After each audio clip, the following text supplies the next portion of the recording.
Now we should be good. That looks better. Okay. Okay. No more technical difficulties.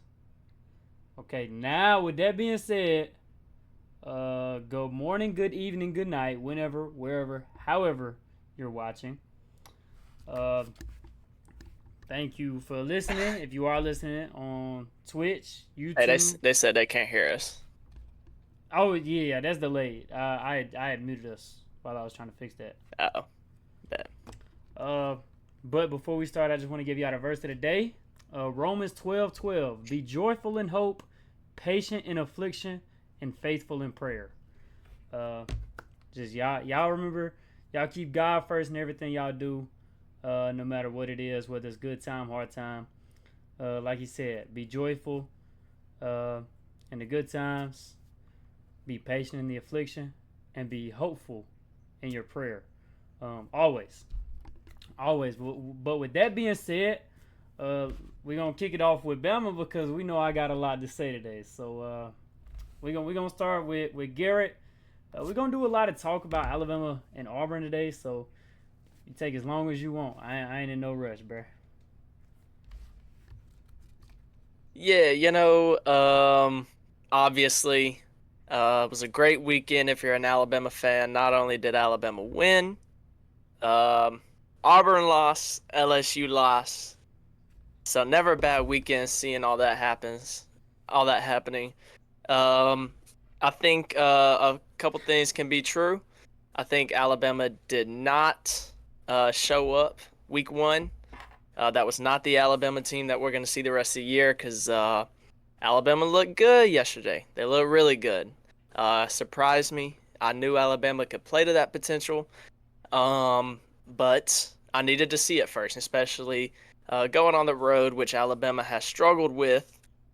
Um, we won a defensive game. We didn't score a single point in the second half. If you would have told me that going into the game, I would have said, heck no, we about to get blown out. It's about to be an ugly game, but we found a way to win. We won a defensive game on the road, so that impressed me. I have no doubts about Ty Simpson. That's for sure. He manages the game well. He reads the defense well. He makes quick adjustments, makes quick decisions. Um, Everything that we thought we knew about Alabama heading into the season just got reaffirmed. We know our secondary is going to be good. We know our wide receiver room is one of the best in the nation. That's what we saw yesterday. We saw the creativeness from Kalen DeBoer, what we had hoped when we hired him, what we hoped he would do in our offense. We're seeing it now. The third down play that iced the game, and of course we had a left tackle catch a ball out of the backfield. That's this ain't Nick Saban's Alabama anymore, for better for worse, and I think it's pretty apparent. Still a long season ahead. Can't overlook Vandy. Never thought I'd see the day. Game day is in town. For Alabama and That's Vanderbilt, funny. I never thought I'd see that. But it's clear right now. Vanderbilt is our biggest, most competitive rival. Um, So let's go handle business next week. I'm looking forward to the rest of the season. We finally got that Georgia hump over us. Everybody said after the Florida State loss, Alabama's down, Rome has fallen, yada, yada, yada, yada. Well, let's just wait till the Georgia game and see. Georgia game happened. Alabama won, handled their business. Now let's look forward to the rest of the year. The sky's the limit. Um, this team is talented enough to beat anybody they play. So they are absolutely national championship contenders. I have no doubt in my mind about that. The question has been under Kalen DeBoer and will continue to be, can they remain consistent? Last year at this point, we were undefeated. We were the number one team in the nation. Jalen Monroe was the favorite to win the Heisman, and you see what happened. So I don't think that's going to happen again this year, mainly because I think Ty is way more consistent than Jalen. In fact, I know that.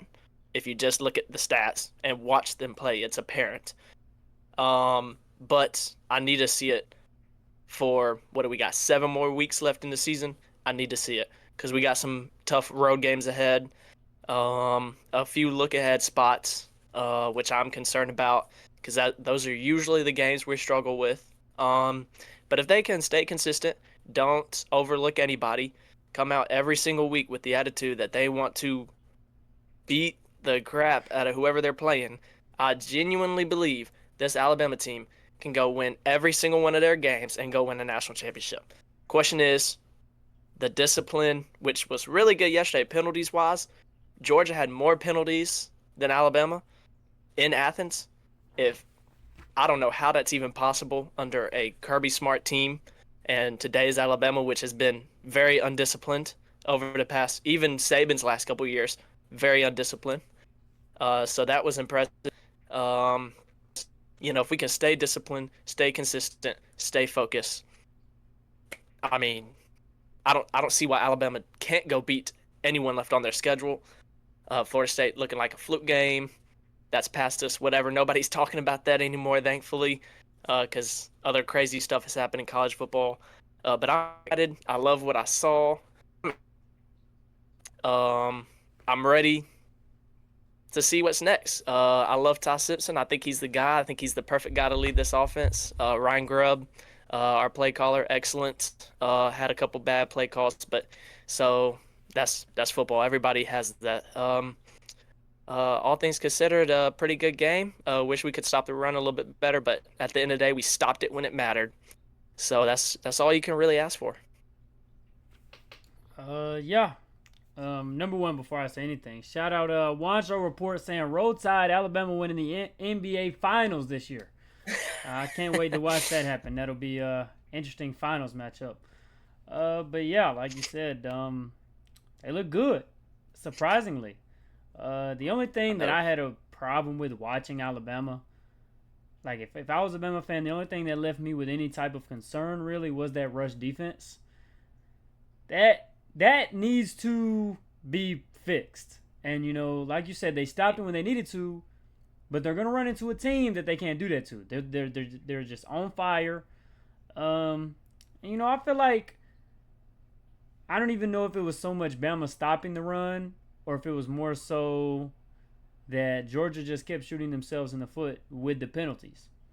There were a handful in their own stadium, which is a problem. Like you said, you don't expect that from a Kirby Smart team. But outside of that, Bama deserved to win that game. When they went for it, what was it, 3rd and 5 to seal the game? That was a tremendous play call. Yes, it was. And you don't expect anything less than Kalen DeBoer to obviously throw the ball, put the ball in the best player's hands, and it has been Ty Simpson. And I told you, I said this in the first episode, and I said this before the season started. I fear Ty Simpson. I said after FSU lost, Ty Simpson wasn't the problem. He looks good, man. He looks like a Heisman candidate, and John Mateer, he's out on injury for a while. We don't know when he'll return. And he's been the only guy in that Heisman conversation that's been head over heels above everybody else. And now with him out and being hurt for who knows how long, Ty Simpson can really come into that conversation and there be a real debate, I guess, when it comes time. He's a baller. He gets it done. He's definitely better than Jalen Milroe. He definitely fits the Kalen DeBoer offense a lot more. And like I said last week, I'm not going to underestimate Bama just because they lost to Florida State. I said Bama is Bama. And what did they do this week? They proved Bama is Bama. I hate saying that, but they look good. That tackle that caught that ball, what's his name? I can't remember his name. Caden Proctor. Yeah. Big boy. Proctor. He had more yards off that one play than Auburn did their whole fourth quarter. I just want to throw that out there. Somebody's gonna laugh at it. That's good. You can. I want to be the butt of the joke right now, but he pulled that out, and like you said, that is not a Saban style offense right there. But I think this has been Kalen DeBoer's best game as the Alabama head coach.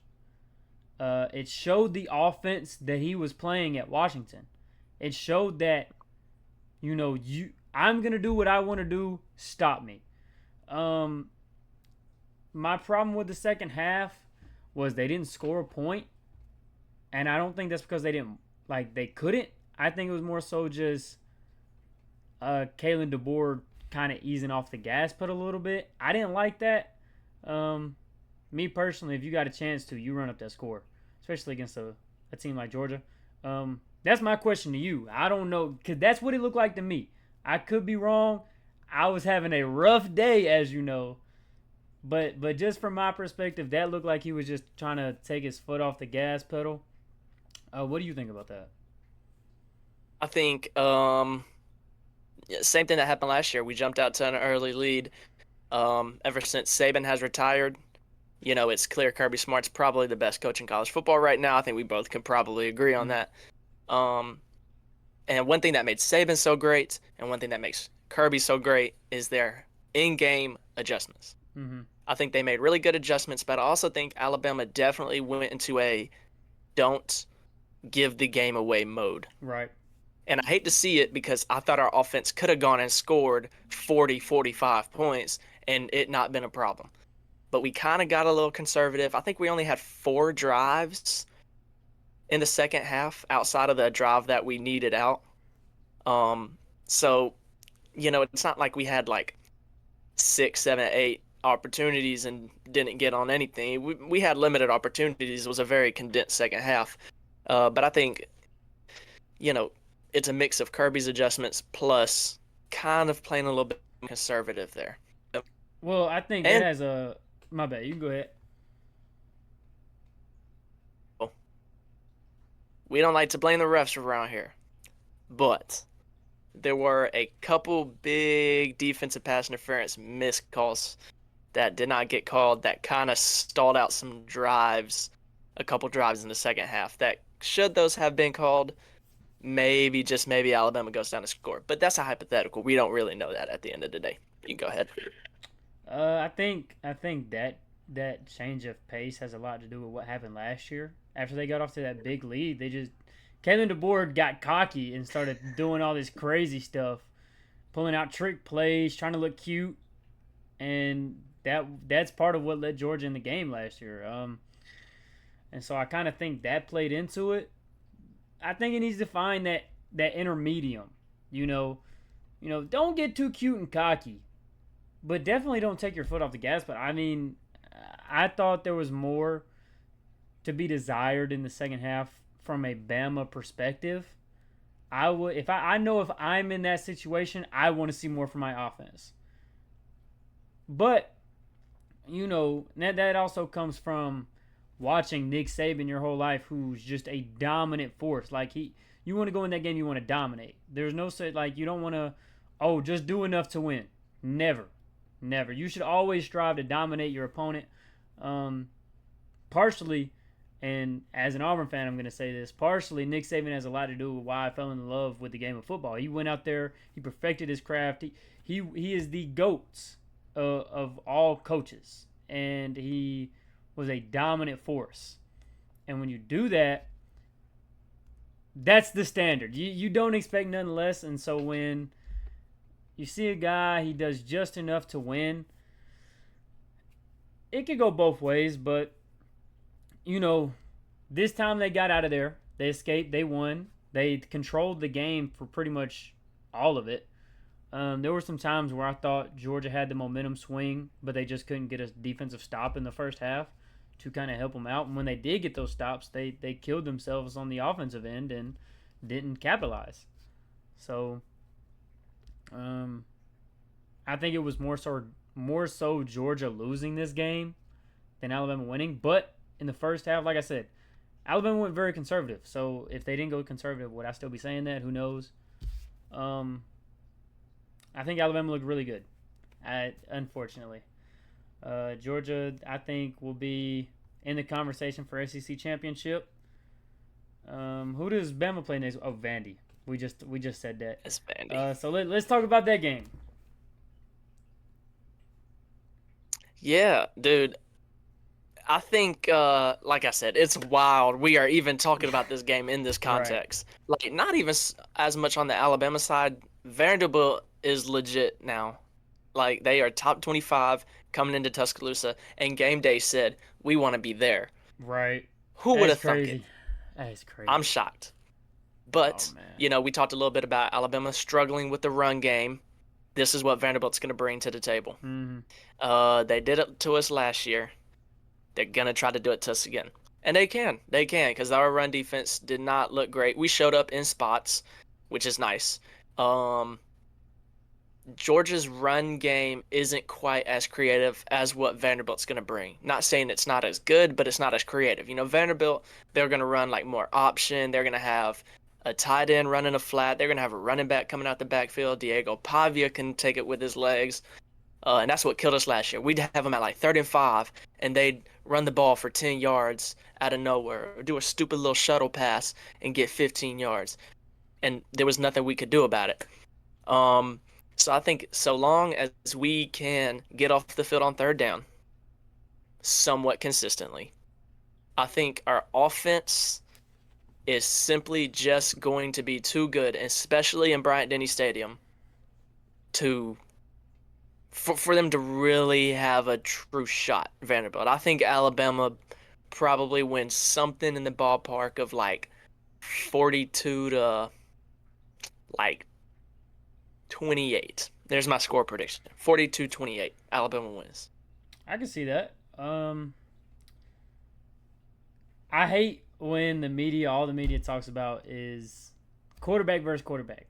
The quarterback isn't playing Yeah. against the quarterback. No. The quarterbacks on each team is playing against the other team's defense. I hate that narrative. But that being said, this is a game where both teams' best player is the quarterback. I don't think there's a better player on Alabama than Ty Simpson. You might disagree with that. Jeremy Bernard has been a dog. He might be in that conversation. I like Jam Miller. Nobody on the defense necessarily sticks out to me enough to say No. that they're definitively the best player on that team. So for me, it's Ty Simpson, the best player for Alabama, and Diego Pavia, the best player for Vandy. But when you say all those things, you look at the offense they just had against Georgia, the success that they had, whether that just be in the first half.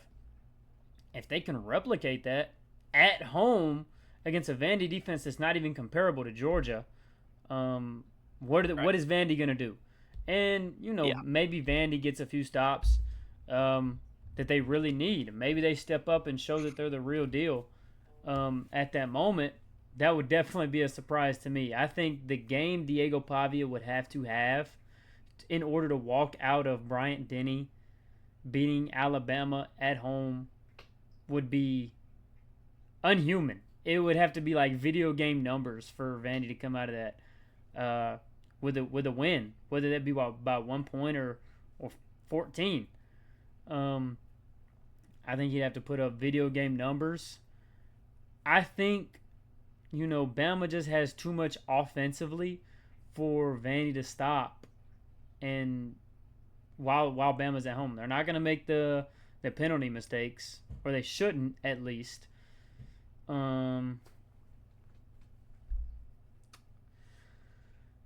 I just don't. I'm kind of with you in that boat of 42-28, maybe 42-21. I think it's not going to be as good as people think. Um, and I'm not trying to downplay Vandy. I think Vandy's a really good football team. I think Alabama just showed me a lot this week to make me reconsider my already formed opinion on them. Like I said last week, Bama is always going to be Bama. Um, but that really it surprised me. I'll say that the performance they had really surprised me. And if they come out looking like that again, I don't think Vandy even has a shot. Yeah, I think my score could very well be a little bit conservative, and maybe I'm not giving our defense enough credit. I just know that Vandy does have the type of offense that gives Bama fits. Florida State did too. Auburn when they had Nick Marshall did. Auburn when they had Cam Newton did. Those type of offenses Bama usually struggles against.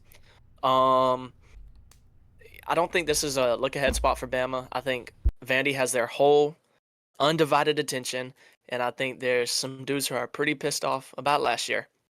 and are ready to do something about it. So, this could be a game like it's, 42-28, 42-21 or whatever. Or maybe, and what I really hope happens is these boys come out and splat Vanderbilt and just be like, no, just a reminder. We are Alabama and you are Vanderbilt. And when you come into Bryant-Denny Stadium, it's going to reflect that. The score is going to reflect that. That's what I hope. Unfortunately, I think Vanderbilt's offense is too good and our defense is too shaky when it comes to misdirection and stopping the quarterback run and the option play, to where Vanderbilt's going to put up some points. But our offense versus Vanderbilt's defense, I think is just going to be too much. Vanderbilt's simply not going to be able to keep up.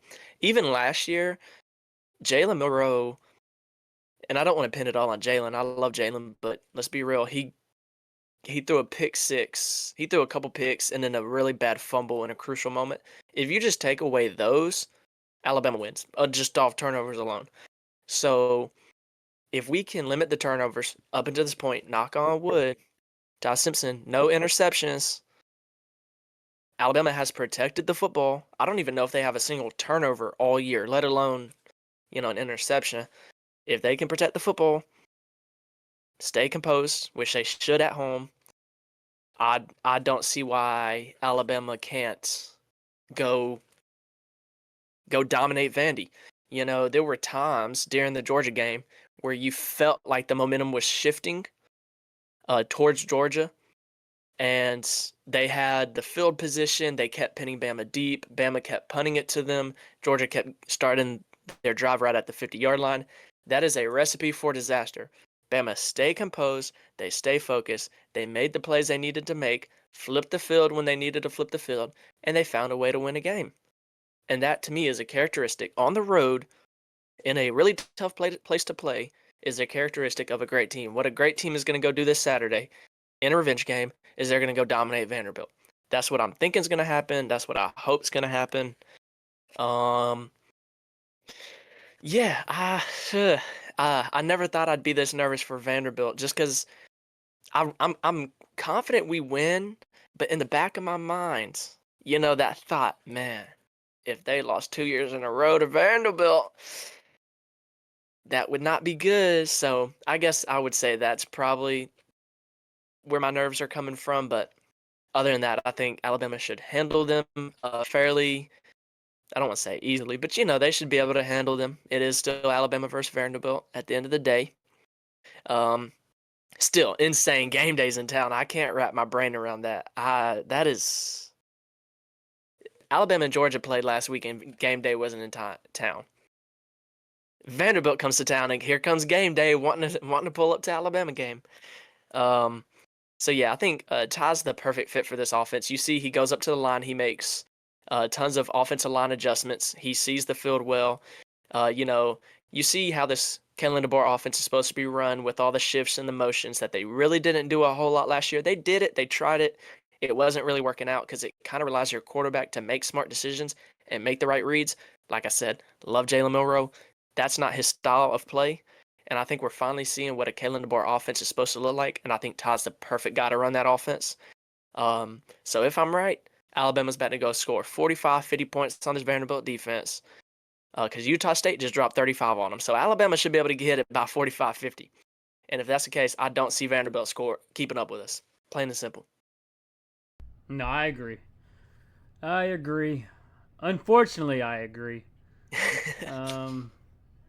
Yeah, it's crazy that College Game Day is there for Bama Vandy. That's insane by itself. That Vandy needs to take that, print it on a cake, a trophy. They need to put it on. That needs to be somewhere forever. Hang the banner. Game right. day. That's it. Town. That's their victory. I'm saying all this as a fan of the team who's the butt of the league right now. But I don't have much more to say about those two games. You have anything else? No, I'm just really impressed. I'm super excited. It was a great weekend for football. I'm a Steeler fan, and we got a win in Dublin today, so I'm just on my high horse this weekend. I'll be honest, I'm a little excited. And to two sides of a very unfortunate stick right here. Yeah, Oof. yeah. Well, with that being said, let me tell you why I've had a bad week, a bad weekend, and I'm not on the high horse. Let's just I don't want to start all negative. Let's start with the positive. Auburn's defense has looked really good for 2 weeks in a row. Extremely good. There were a lot of plays that Texas A&M missed on that could have really just blew the game wide open. It could have been a blowout very easily if Marcel Reed had his deep ball come with him this weekend, but it did not. I think he's under 50% on deep ball passes. I don't know the exact percentage, but I'm pretty sure that's correct. Um, so he stayed with that trend. Couldn't hit the deep ball, so we stayed in the game.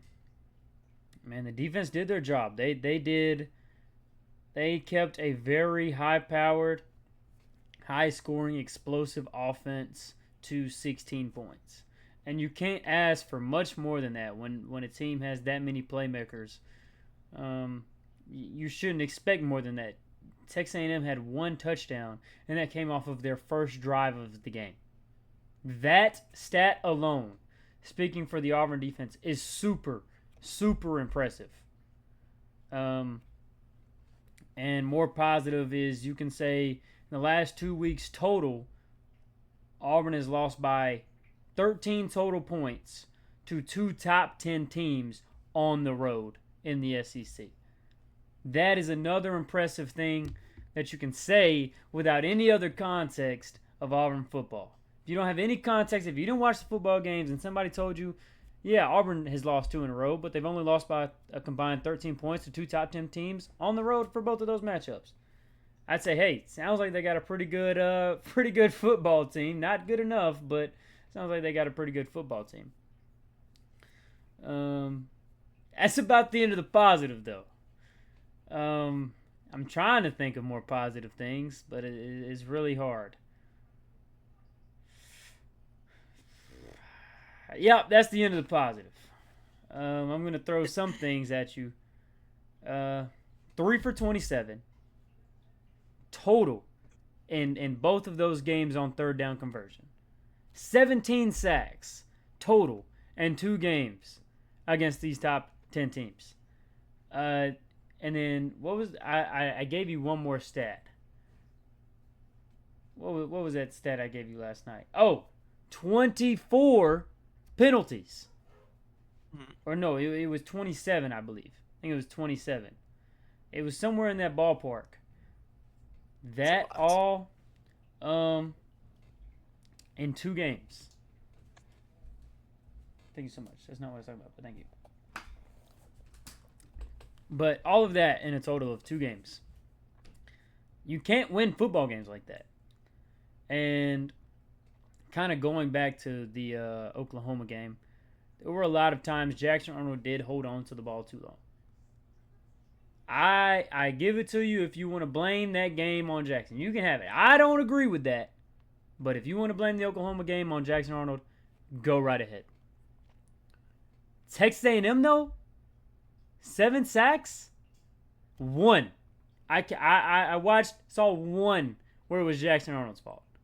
The other 6 were because of terrible play calling, and the offensive line has just been absolutely terrible. Everybody was saying, no, it's not the O-line's fault after that week. Sure, if you want to believe that delusion, go ahead, be my guest. But we just saw it against a team that it is not known for being an elite pass rusher, being an elite defensive line. Pressure your quarterback multiple times and sack him 7. I don't know what more you have to say about the offensive line. Like I said, only one of those I saw I can blame on Jackson.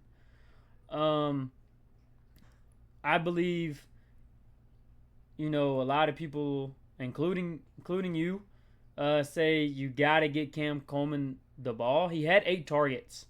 So I'm okay. I'm okay with the targets. They were just bad balls a lot of the times, or he just couldn't come up with the play. And that's okay.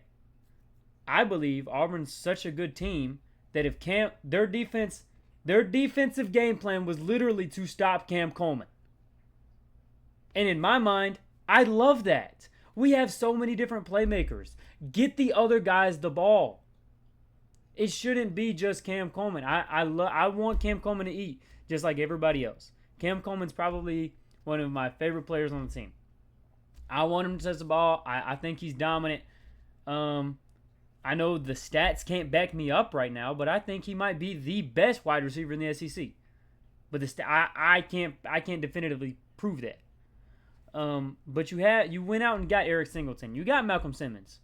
Horatio Fields broke his foot in practice. Perry Thompson got 1 target. He dropped it. Good play by the DB, but he still could have came up with a play. But 1 target. You recruited this guy. He's going to leave.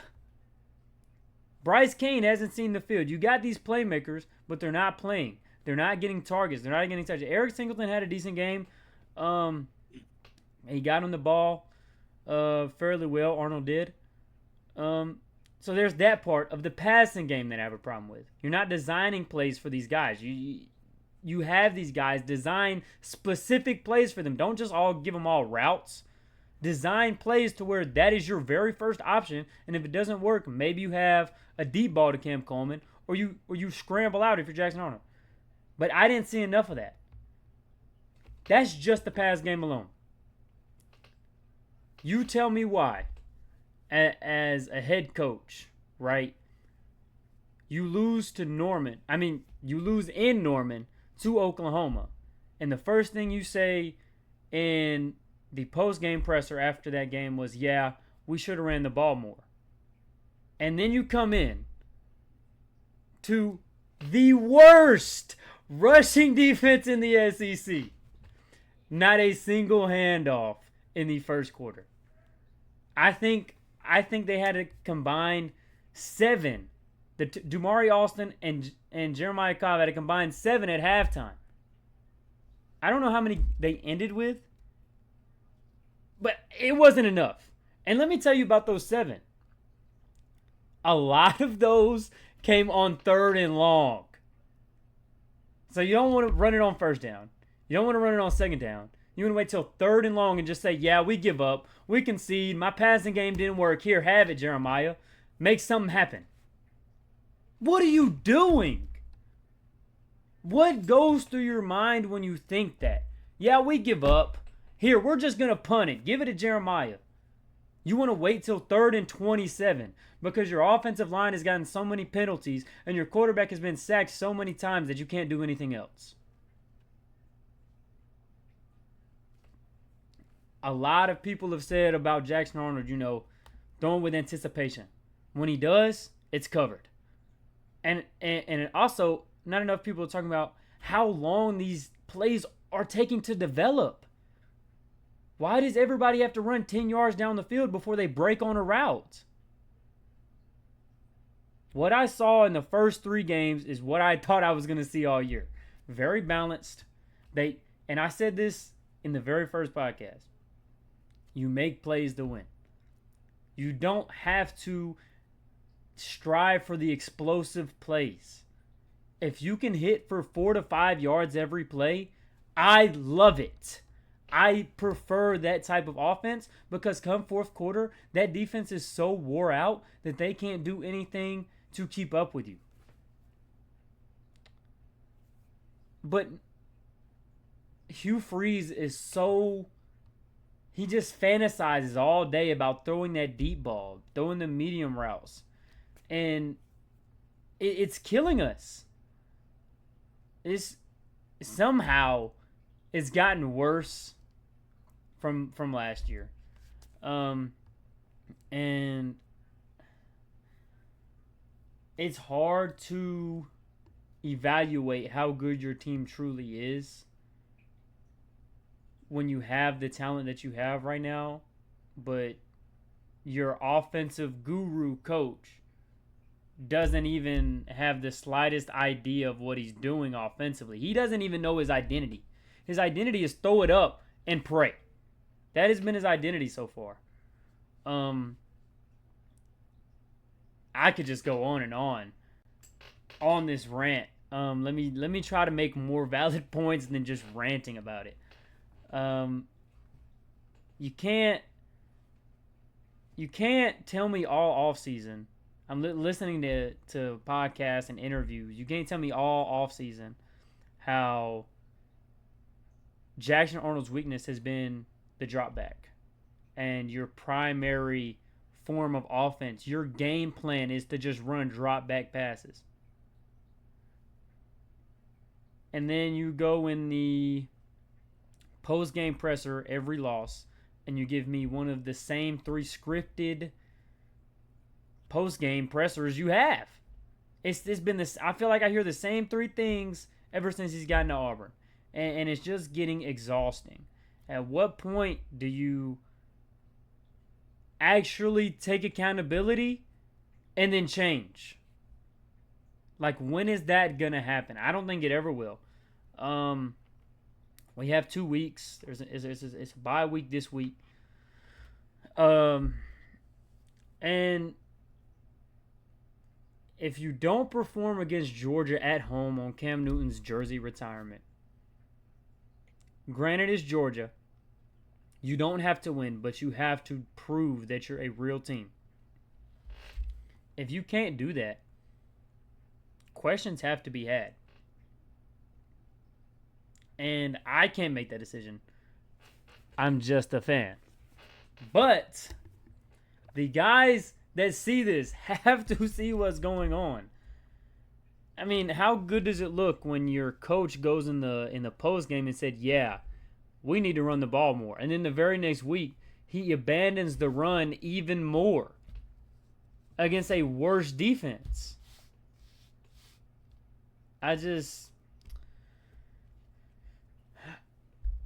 I need him to let go of the play calling.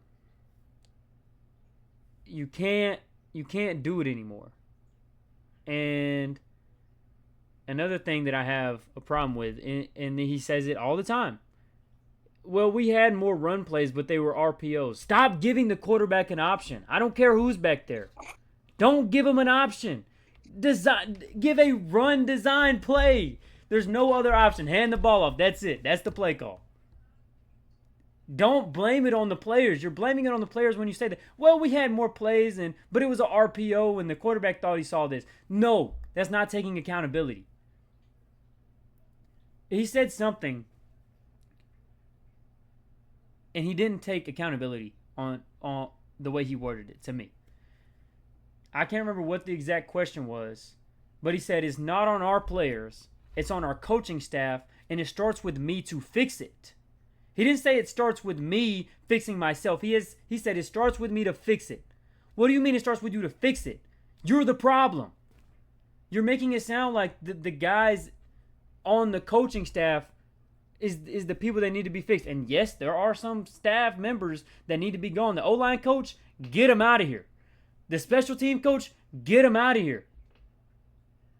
But you yourself are part of the problem. You can't say it's up to me to fix it. No, you're not Superman. You've proven to me you're not Superman. So why say something like that? So it's so aggravating when you have the talent on roster and you just can't do it. And I'm starting to think that Peyton Thorne wasn't as bad as I thought. Maybe Peyton Thorne wasn't that bad. Hugh Freeze just made him look worse. Oh man, that's my rant. I'm gonna let you get in some words, some unbiased words. I'm gonna try to reel back in my thoughts. No, I agree with you. Look, my 3 notes from this game are the penalties, the play calling was terrible, and y'all's O-line is horrendously bad. At least they are playing terribly. Let me put it that way. You mentioned something about the rushing attempts and rushing yards. Texas A&M ran the ball 47 times for 207 yards. Auburn ran the ball 24 times for 52 yards. But y'all need to run the ball more, Anderson. Remember, coach said y'all gonna run the ball more. All right. So let's go back to 2013. Jimbo Fisher wins the national championship, right? Electric offense, one of the best offensive minds in the sport. Let's fast forward about 7-8 years later. Jimbo Fisher's at Texas A&M. They suck. Why? Because his offense is literally the exact same thing as it was in 2013. It never evolved. He never adjusted, and teams figured out how to stop it.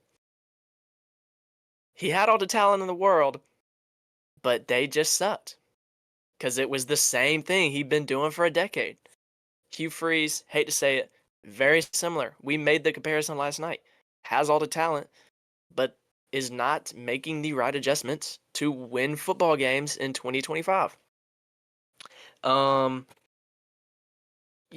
Last week I went back and looked at my notes from last week because the drive charts from last week and this week are almost dead similar. Last week y'all punted 6 times. This week you punted 9 times. 9 punts yesterday. Let's see. 5 drives were 3 and outs last week. 5 drives were 3 and outs this week. You were 3 of 15 on third down last week. This week, what was it? 0 of 13 on third down? Anderson, I 100% agree with you. Hugh Freeze is a problem. Because here's the thing. It's not like you have a defensive-minded coach and the offense is struggling. So he needs to make an offensive coordinator change. You have a offensive-minded coach who is calling plays. That should be his bread and butter. And you, Auburn, meaning Auburn, Florida, man, y'all have some fantastic defenses that are playing really good football. But y'all's offense couldn't score on a JV team, it seems like. Y'all had 1 touchdown yesterday, and it was basically a scoop and score. Basically. Or whatever it was. Pick 6. I can't remember what it was. That should be unacceptable given the weapons that y'all have at your disposal. And Jackson Arnold, he ain't no bum. I don't think he's a bum. I think he can make plays. I just don't think y'all are utilizing him right. The O-line sucks. And Jackson Arnold's quarterback timer is non-existent. You marry that two, and it is a recipe for disaster. 10 sacks, 7 sacks. Some on O-line, some on Jackson. The discipline, y'all's like left tackle, was it? How many false starts did he have? How many times did he keep jumping? How many times did he get beat off the edge from a guy half his size and Jackson Arnold get killed? Why would you not try somebody else at that position? He's clearly not working. It can't get much worse. Shoot, I hope he's still playing when Alabama comes to town. We're going to rock him. I really hope that kid is still playing by the time Bama comes. Because he sucks. He's terrible. All right, what's ever going on the other side of the line is probably just coaching and whatnot. That far left side, he's not very good. Don't mean to be that guy, but I saw him get killed play after play after play after play. I see him jump time and time again, way too many times, and he should have been pulled. And the announcers kept saying that, Hugh Freeze was talking that there was going to be some competition on that side of the line and whatnot, but yet nobody else came in. It was just him getting cooked pretty much all game. A change has to be made. I felt the same way last year. Jalen Milroe, when we only have 3 points at Oklahoma, why are we not trying somebody else at quarterback? I get he's your guy. He's your captain. We need to try to win a football game. If someone's not playing well, take him out the game. Take him out.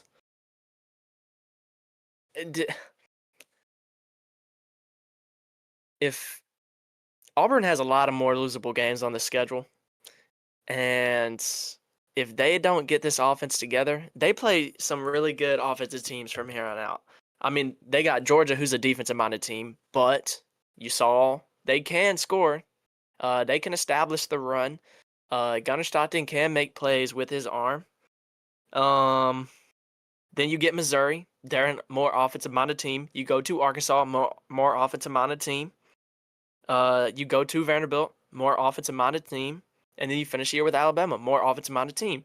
If your offense, if your O-line, if your play calling does not get better, I don't care how good your defense is, you just simply will not be able to keep up and score enough points to beat some of those teams. Adjustments have to be made. He better make them, because I know there's a lot of people who calling for his job right now, and rightfully so. Personally, I love Hugh Freeze. He can stay as long as he chooses to. But I know, realistically, I think his time is coming to an end. Maybe not this year, maybe next year, but I think that clock is ticking, because he keeps saying he's going to make those adjustments like you said, and he's just simply not making them. And it's not like it's not his responsibility. It is. You are an offensive-minded coach. Your offense sucks, and you're not doing anything about it. I'm almost getting frustrated talking about it, and I don't know why, because I love to see it. I just know how ridiculous it is that nothing is changing. I mean, even South Alabama, y'all had 31 points. I mean, you don't need to go score 60 on that team, but when you combine that with the fact of how your offense has looked these past couple weeks, it's like, really? Like, y'all, there needs to be more there. There has to be. Or else Auburn's going to go be 6-6 this year, maybe 7-5, maybe 5-7, worst case scenario. And that seat is going to be hotter than hot. And, I know we have some opinions on who the next guy could be, but nothing you could do about it right now. You just got to sit back and watch. That's the Auburn experience right there. You know all too much about it. Before I say anything else, yesterday was Hugh Freeze's birthday. So happy birthday, Coach. We see how you wanted to celebrate. I'm sure you just had a grand time for your birthday. But, I mean, even after the entire game just terrible, how do you top it all off? What do you do to just make it all so much better? 3rd and 1 on a needed drive, drop back pass, and complete. I'm thinking 4th and 1, you call a timeout. You get your best play ready. You get your players ready. Look, nothing else matters if you don't get this first down. You use your last time out here. You need it. You decide not to use it. Okay, whatever. You already got the play in your mind. You already know what you want to do. That's what you're telling me. Don't call a timeout. It's all right. I was already prepared. And Hugh Freeze, what do? What do, Hugh Freeze? It's not a run. It's not a handoff. It's not even an RPO. It's not a quarterback sneak. Jackson Arnold's not under center. Defense shows all-out blitz, because why wouldn't they? You see that, let all of this just play out, and it's another drop back pass on 4th and 1 for ball game. Need I say more? It's super frustrating when you need 1 yard on a needed drive to win the game. You hand the ball off. There was like a minute and 20 something seconds, maybe less than that, but it was over a minute on 3rd and 1. There was plenty of time. You run the ball. If you get the first down, the clock stops. You're not worried about that. And you have a timeout if it doesn't work. I feel like whether that 3rd down play was successful or not, I feel like you should have used that last timeout on the 4th down play. So I don't think the clock is an issue here. I think you run that ball on 3rd down. Simple as that. I think you get it on 3rd down, because the defense wasn't ready for a run. They dropped back for a pass. They were in zone coverage. Oh, and then you double down. I mean, what has been your go-to play on short yardage situations? You've always given. It's been an RPO read option with Jackson on it every time. And I don't know the sure percentage on it, but it's worked almost every time that you ran it because you have a pass option and you have the running back and then you have Jackson Arnold's legs. What is it even going to do? But in the biggest play of this game, when all your offense needs to do this entire game is score one real touchdown, you don't call your go-to play. You don't call a good play. And what makes me even more mad is, and I didn't realize it when it first happened because when I saw the play call, I ran out of the room. I was sick to my stomach that was the play call we decided to go with on 4th and 1. What makes me more sick after I saw the play over and over and over again is if you look after he snaps the ball, the entire O-line gets obliterated, and not one of those O-linemen are rushing to do anything. They're walking around, dude. What is that supposed to tell you? That's poor coaching. You see that? And you think, God, man, these guys don't get disciplined at all whatsoever. They're just walking around after they lost the game. All lazy-like. Move with dignity. Move like you care about the game of football.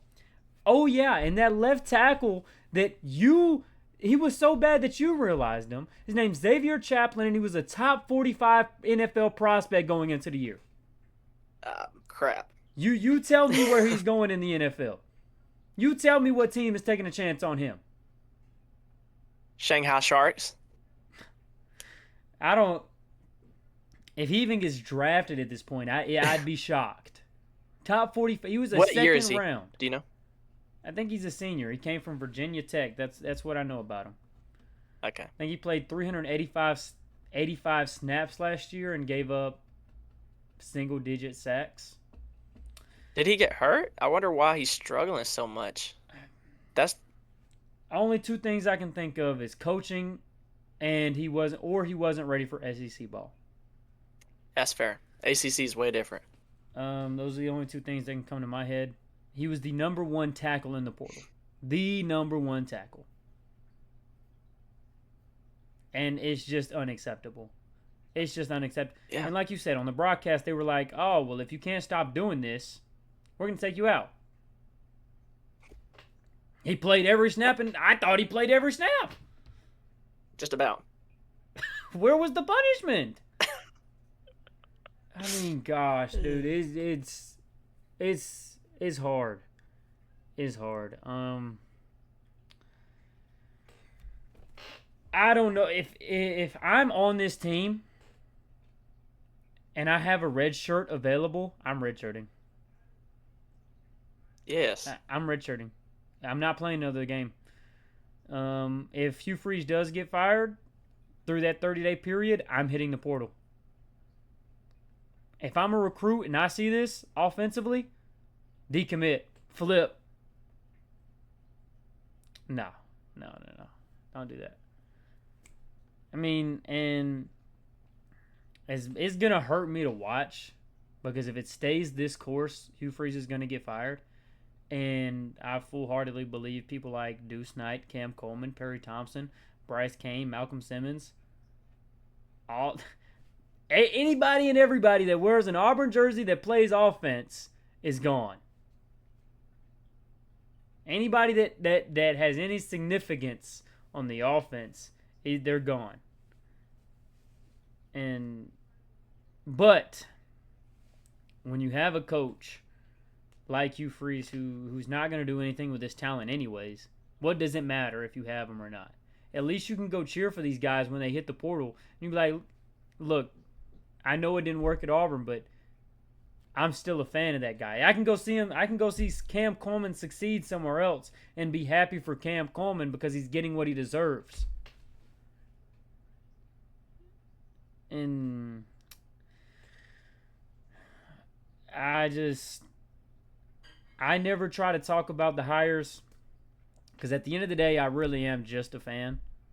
And I have no say so. These guys are in the position to make those hires for a reason, not me. But at what point do you just say, no, this is not it? Hey, he is. I told you this yesterday. He is Auburn's Jimbo Fisher. And I don't know what more you can do with Hugh Freeze being the head coach. Like I said, he's got to show something come Georgia. If he doesn't, he won't be fired. But I think it would be best to fire him if he looked like this again. It doesn't matter who we play. If they look like this again, fire him the day after. It's over. Wrap. I don't want to see it anymore. Matter of fact, this is the first time in my Auburn life that if I weren't doing this podcast right now, I don't think I'd watch another Auburn game until he got fired. I'd probably watch Georgia and Bama. That might be it. I don't want to watch another game like this where you should win. You have the opportunity to win and you just don't. It's hard. It's hard to put yourself through. It really is. So with that, we talked about this yesterday. Hugh Freeze gets fired. Who are we looking at? I would like to say. I'll say something real fast. Yeah. You go ahead. Yeah. I'm gonna talk to someone specifically right now. He's not watching, but I'm gonna talk to him. Perry Thompson. Listen. No. What do you and Caden Proctor have in common? You both have 11 yards on a year. On the year. You and Alabama's left tackle have the same yards. And he has half the receptions of you. 2 receptions to 1. Perry Thompson. Listen here, bud. Hugh Freeze, fired or not, you flipped your commitment. You shouldn't have done that. I think it's pretty clear now. Just saying. Hey, look. Take Aiden Holloway as a bit of a mentor, if you will, and jump ship. We will gladly welcome you over here at the Real A here in Alabama. Come to Titletown. We will welcome you with open arms. We will give you the NIL package. All right, we got some money. You and Ryan can imagine you two playing together. Perry Thompson. Come home. All right, Auburn's not home. Come to Tuscaloosa. Come on. You and Ryan. It would be perfect. You can jump on their little podcast. All right, you can have Ryan Williams, Jalen Mbakwe, Dre Kirkpatrick, and Perry Thompson on the podcast. Come home. One last thing I'm going to say, and then I'll let you talk about my personal favorite part of this episode we're doing. Anderson, if I didn't know better, you're saying you don't want to watch Auburn games. You would be watching Alabama games, though. You got the Kalen DeBurger yesterday. How was that, by the way? To me, it's smack. That joke was good. See, that Kalen DeBarbecue burger. All right? If I didn't know any better, you're slowly becoming a closeted Alabama fan. And I love to see it. But anyway, I've said my 2 cents. Just to respond to that, no. I did tell you though, there's a top 5 worst decision that I've made, and that is becoming an Auburn fan. It's terrible. It sucks. I saw a video earlier today, and it was like a roller coaster ride. It was like called the Auburn Experience, and that the SEC shorts? It might have been. But they click the button, they go to 2010, like, oh, Cam Newton, yeah, let's ride it again. Yeah, it's like, bro. I've seen that. Yeah, that is what it's like, bro. That's it. That's what it's like. I should have jumped ships when I was too young for it to even matter. Nope, I was just cursed to be a loyal guy. I have nothing more left to say about what I've watched. Because, like I said, I could go on for hours on this rant of what in the world are we doing. So I'd rather not. And do you want to start, or would you want me to name who I think should take over? You go ahead and do it first. I guess top three or top four, because I have two. I've been going back to back on. What's the guy at Arizona State? I keep forgetting his name, dude. Kenny Dillingham. Yeah, Kenny Dillingham. Sign him the biggest check you got. I think he's 10 times better. I think he's 10 times smarter. I think he's better than Gus was in his prime. I really like him. I think he's a really, really, really good coach. I think he's proven it at ASU. They've done what they needed to do against every team they played. Granted, it's the Big 12, but when they came and played Texas, they showed up correctly.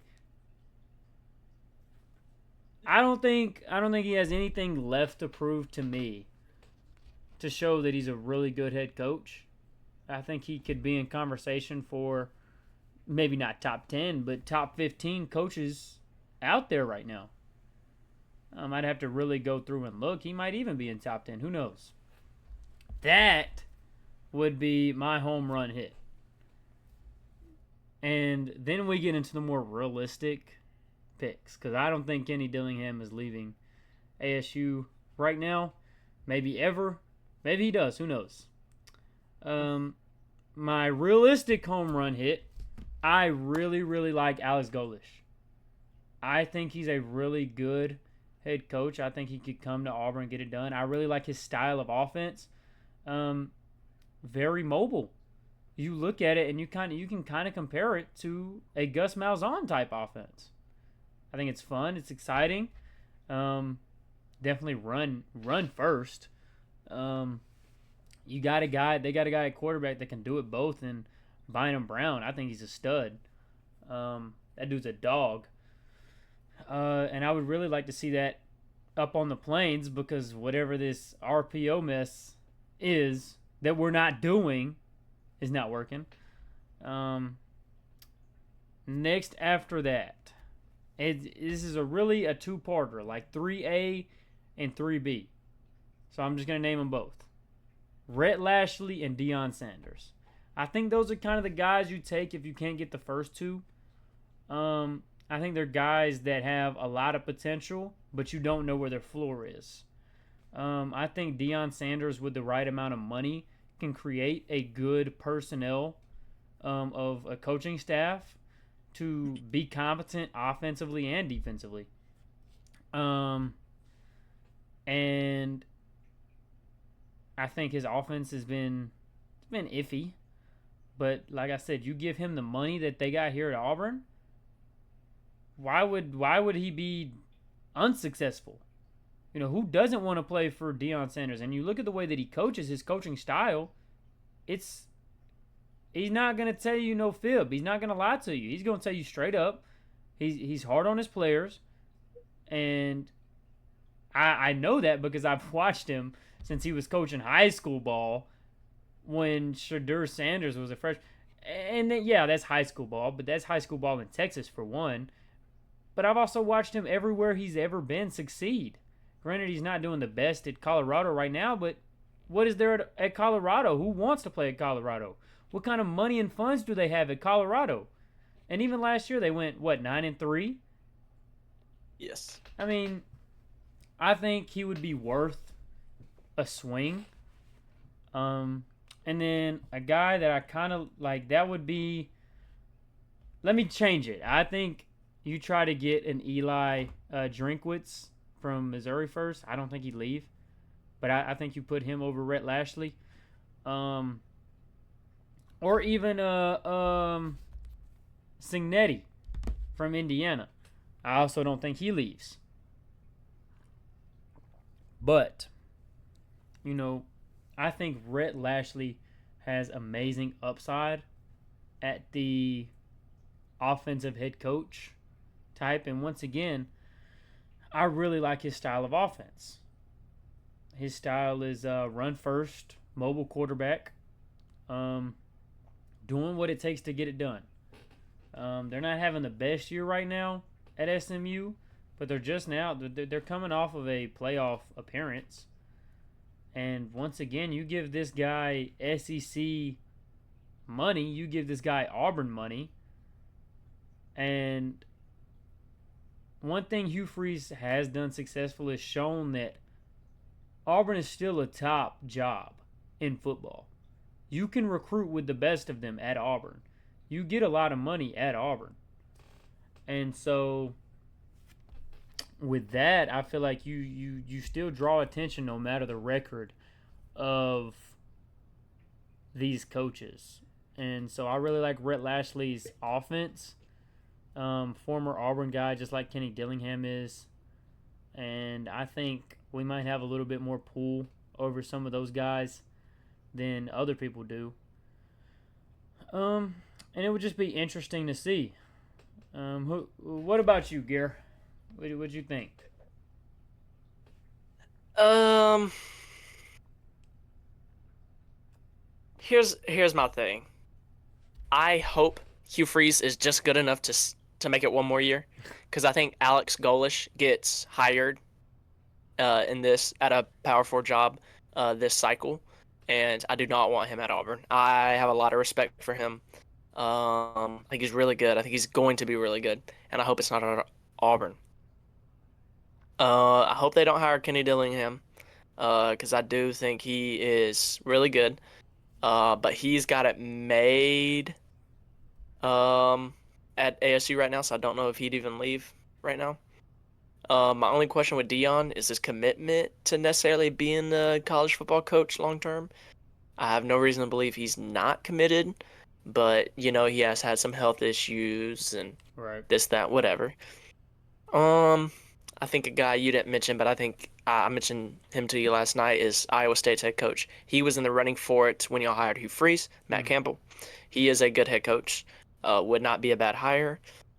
Doesn't really have SEC experience. Kind of is a little comfortable at Iowa State, so maybe not the best fit. If I was Auburn, three guys.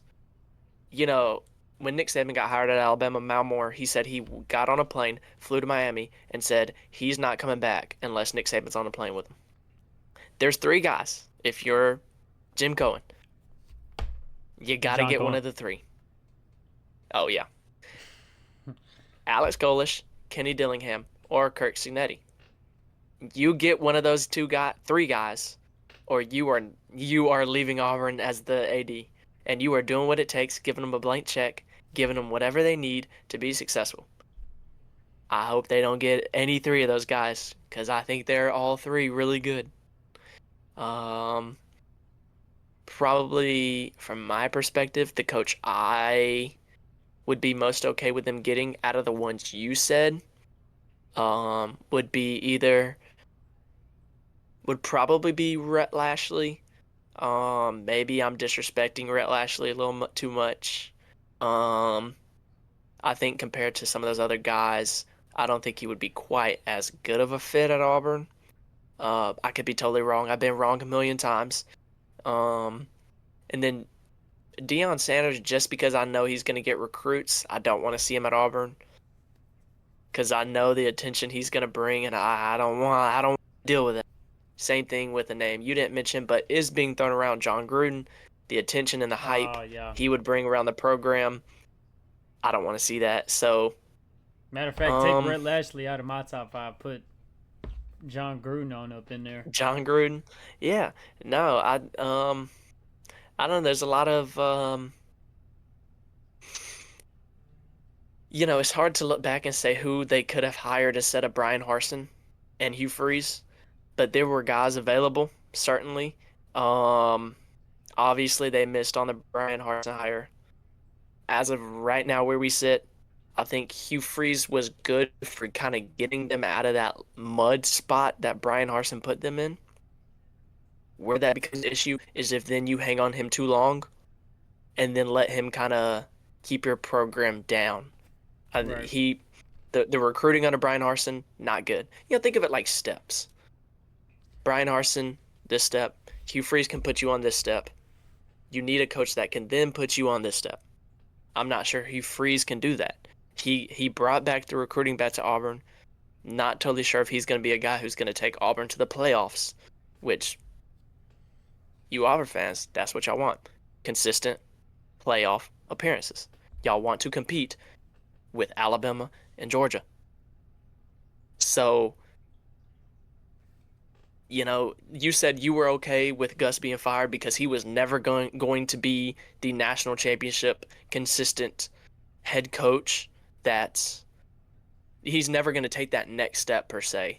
He's always just going to be an 8 to 9 win guy. Maybe occasionally going to go get that 10th win, but never really making too much noise on a national championship front. Hugh Freeze is not that guy. Go get that next guy. That's what Auburn should do. I hope they do not. They should be paying attention, because if what we've seen so far lingers, that job could come open, and at that point, that would be 2 back-to-back bad hires. Can't make a third. That'd just be embarrassing. No. So. Yeah. Yeah. I do want to say more context on the reason I'm okay with Gus getting fired was not only was he a consistent 8 to 9 win guy, which in today's version of college football, would he have still been that? Would he be better? Who knows? We don't. Yeah. But other than just that, he was lacking in recruiting. He was starting to fall off in recruiting. Auburn's recruiting at the time was falling. Like, they were in the 30s. That's not supposed to be. Auburn's always supposed to be at least top 15 in recruiting. And I truly believe that, not because I'm an Auburn guy, but because you look at that program. It's in the SEC. It's one of the prestigious SEC teams that you have. And when you do that, it comes with respect, and it comes with money, and it comes with needle mover. These recruits should be considering Auburn. I'm glad that Hugh Freeze has brought that, kind of back. That was a big problem with me. And there were also times where Gus Malzahn lost us games. He would call terrible plays when they didn't need to be called. That's another thing that he had a problem doing. And unfortunately for me, we went from that to a guy that calls terrible plays every play. I stand by what I said. I don't think firing Gus Malzahn was the worst decision. I think the next step you took after that is what got us here. I don't think firing Gus got us here. I think hiring Brian Harsin got us here. I agree. I agree. And so this is like I told you. If you're going to fire a guy like Gus, I thought it was bad timing. He just came off, what was it, an 8-4, 9-3 year? Yeah, it was a COVID year too. And you just got Bo Nix. And he showed a lot of promise as a true freshman. And you want to fire him then? I think you ride out Bo Nix's career at Auburn before you pull the trigger on Gus. That's me personally. But you start a true freshman in the SEC, you win 8 to 9 wins? I mean, that's impressive. So I think the timing was bad on firing Gus, but I was not against the Gus fire. I was just against the Brian Harsin hire. You go get a guy from the Midwest who has no Power 4, it is now, but back then it was Power 5 school experience, and he's never proven anything in his career, doesn't know how to recruit. What are we doing? So then you go and get Gus Malzahn because Brian Harsin ran it so far on the ground that nobody wants to come coach for you. And I appreciate Gus for, kind of showing you can hang with the best of them. You can still play with heart and fire and passion. You can recruit with the best of them. But your time is coming to an end, and I hope it is this year, and I hope we do get an Alex Golesh or a Kenny Dillingham. Like I said, my realistic hire, I truly believe we have a big shot at Alex Golesh. I think if Auburn goes down there to South Florida and say name. They go down there with Progressive and say name your price tool. We got it. Um, and it's not sponsored, by the way, but you go down there and you say that. I don't think he's the Bulls head coach anymore. I think he's the Tigers head coach. Um, I don't really have much more to say outside of that. I think like what you said with Rhett Lashley, that being the most okay. I would be pretty upset if we hired Rhett Lashley because I think he has the lowest floor.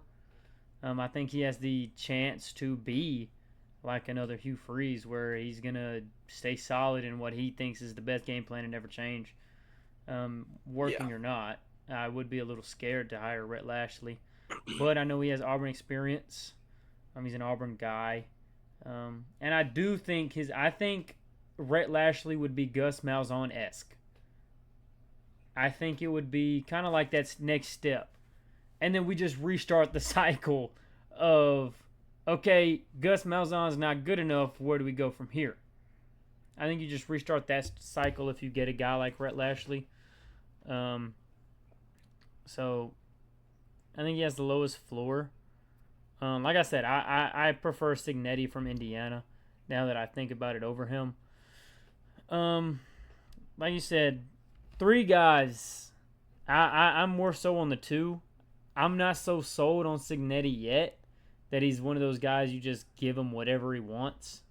You just meet all of his demands. I'm not so sold on him yet. But Kenny Dillingham and Alex Golish, I am very sold on both of those to come and be Auburn head coach. And isn't Alex Golish, correct me if I'm wrong, isn't he of the Saban tree? No, he was the he was the OC under Josh Heupel when Okay. he first got to Tennessee. The Hendon Hooker. Okay. Um, he's a dog, but he's not, to my knowledge, unless he was a deep I assistant thought he years ago. was. But I thought he was. I could be very wrong on that. Um, but I don't have much more on the Auburn coaching situation. If you have anything, no, hope he sticks around for one more year because Alex Goldish is getting a job this he offseason. I is. hope it's not there. He's for sure getting a job, and he's gonna have at least three SEC teams to choose from. Yeah, I So think I highly doubt he takes Kentucky. Uh, I don't think Arkansas goes for him. I think they should, but I don't think they're going to. Um, he might not even go in the SEC. Watch out for him not to even go to the SEC. Could be a possibility. Yeah. We'll see though. It's gonna be an interesting coaching cycle. It always is. Anytime guys are moving, but this year there's a few jobs opening up: UCLA, Virginia Tech, now Arkansas, Oklahoma State, Kentucky's probably going to, Auburn could. Um, so there's some possibilities for some movement. Could be interesting. I'm looking forward to it. I think you say he might not go to the SEC, but if that Auburn job becomes available, and he's got options between Auburn and Florida, I don't see where else he would want to go. Um, that would be my biggest concern is Florida being a threat to Auburn in that hire. I don't know if they'd go after him. I don't know if that's the kind of coach that they want. They might. I'm not. I'm not a big old.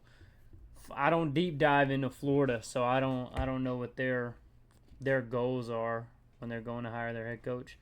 Um, yeah, Yeah, I look would. out for Alex Golish to end up there. Well, Florida. Yeah, wouldn't I, surprise me. it wouldn't surprise me either, but I just hope it doesn't happen. I Yeah. think Auburn is the better job. But that's very biased. You know, I would disagree with that for one reason. Um, Florida, the recruiting profile in that state is elite. So is Alabama, don't get me wrong. In-state recruiting here is good. You know that, I know that, we all know that. But Florida, just has. It's a bigger state. They have more yeah, natural born right. dogs. Pound Dude. for pound, Alabama is impressive, but Florida is a much bigger state. More talent spread So out. Understandable. yeah, then that would be also. I mean, look at Auburn's rivals. It is Alabama and Georgia. It literally does not get more difficult than that. Like in the whole country, Auburn got the worst hand in the whole country. You got the two best programs in the country, roughly, as your rivals. I mean, It there wasn't no escaping that. I hope that doesn't no, change. no, I don't ever want that to yeah, change as an Auburn fan. If no, that and ever it changes, I'll shouldn't, cause shouldn't. uproar. That's just a bad hand to be It dealt. is. It is. It's just unfortunate. We're the little Yeah. brother of both of our daggum rivals, and it should be a third one in LSU, but apparently that was never a rivalry. I don't know what I'm talking about. I'm just a fan. Apparently. Just we need shirts that say I'm just a fan. Hey, that's gonna be the merch when it come out. I'm telling you, I'm just a fan. Look out for the merch. Well, I guess with that we can get into our predictions. You said you had the predictions ready. We said we were gonna do top 25. I think we agreed that there was just not enough time between yesterday. There's not and today. enough. Yeah. I was pretty busy today, so I have one, but I already had a basis from last week, right. so it didn't really take me that long. I'm And to be honest, gonna I'm not make really. one this week just to kind of go off. Yeah. Of. Yeah, I'm not really happy with mine either, so kind of glad I don't gotta share it. That's okay. That's okay. Yeah. But I will predictions. say, Oregon is my number one team. Doesn't I'll surprise say that. me. Yeah, I'll say that. That's But not- anyway, that's not a on to shocking predictions. thing. I do think it's Ohio State though. Yeah, I'm low on Texas. So You're low on the but Texas win, Ohio, or just Ohio State's number 2. So tit for tat. right? Oh, Alrighty, man. you ready to get some predictions going? yeah. Get me out of this Auburn negativity. Alrighty, we'll start with just like rapid fire predictions. We know who's gonna win, but make a prediction and put a score out there. Why not? Kent State. No, Kentucky goes to Georgia this week. What are we thinking about that game? Kirby off of a loss, getting prepared to go to Jordan Hare. Focused, angry. Not gonna underestimate neither Kentucky nor Auburn.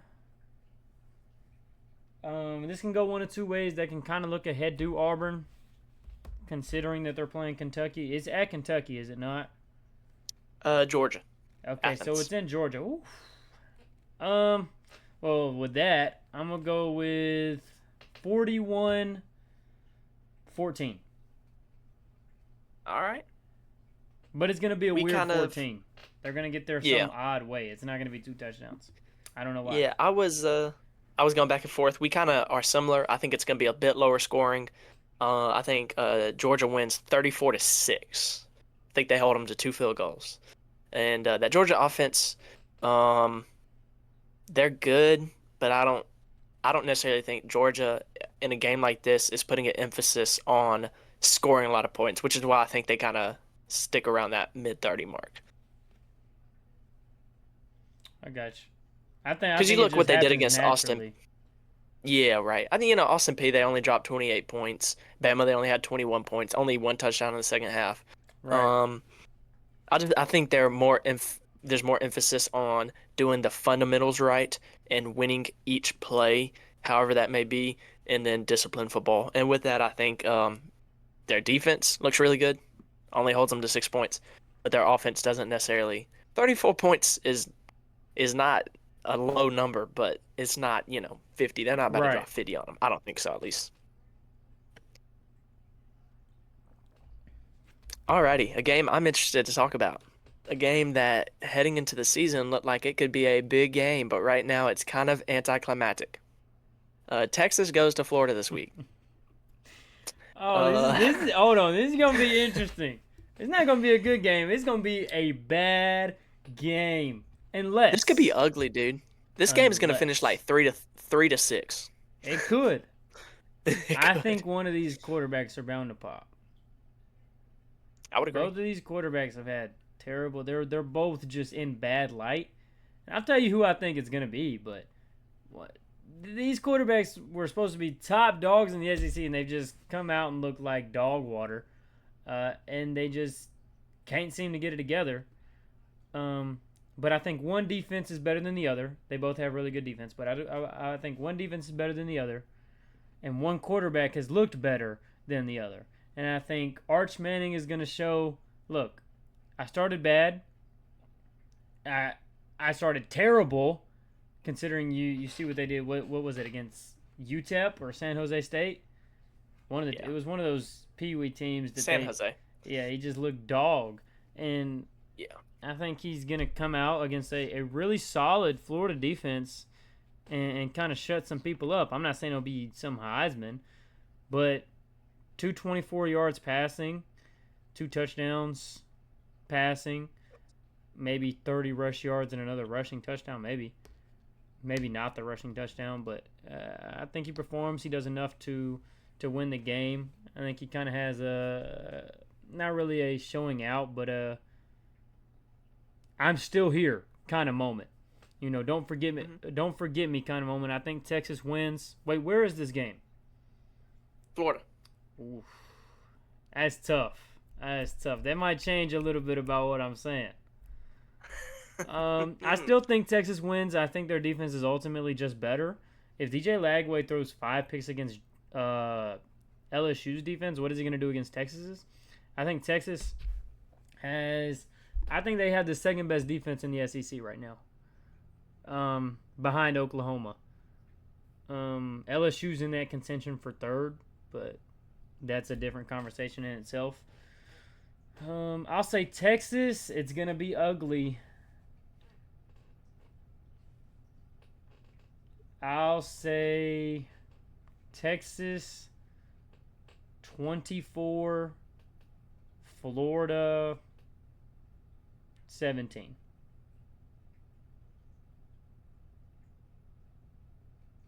Yeah. I think Florida is going to be good for at least one or two of these games where they kind of sneak up on you and they win because I think they're really talented, Mm-hmm. especially on the defensive side of the football. We know DJ Lagway can be a good quarterback and can look good. He has yet to this year. Um, Call me stupid. I don't care. I think this is where Florida gets it done. I think they get it done. I think they win. I think DJ Lagway, I think coming off of bye, I think he looks much better. Maybe not fantastic, but I think he looks better. Um, the main tiebreaker for me is both quarterbacks have kind of struggled. I think DJ Lagway is kind of due for a good game. Um, I really like Florida's defense. They've looked really good so far this year, and I think Texas coming into the swamp is the difference. I think Arch. I think Arch is going to struggle. Same with DJ. I just trust Florida's defense getting it done at home. I think it's one of those games. It's an ugly game offensively. Maybe a few turnovers, giving good field position kind of helps the scoring seem higher than what the game really was.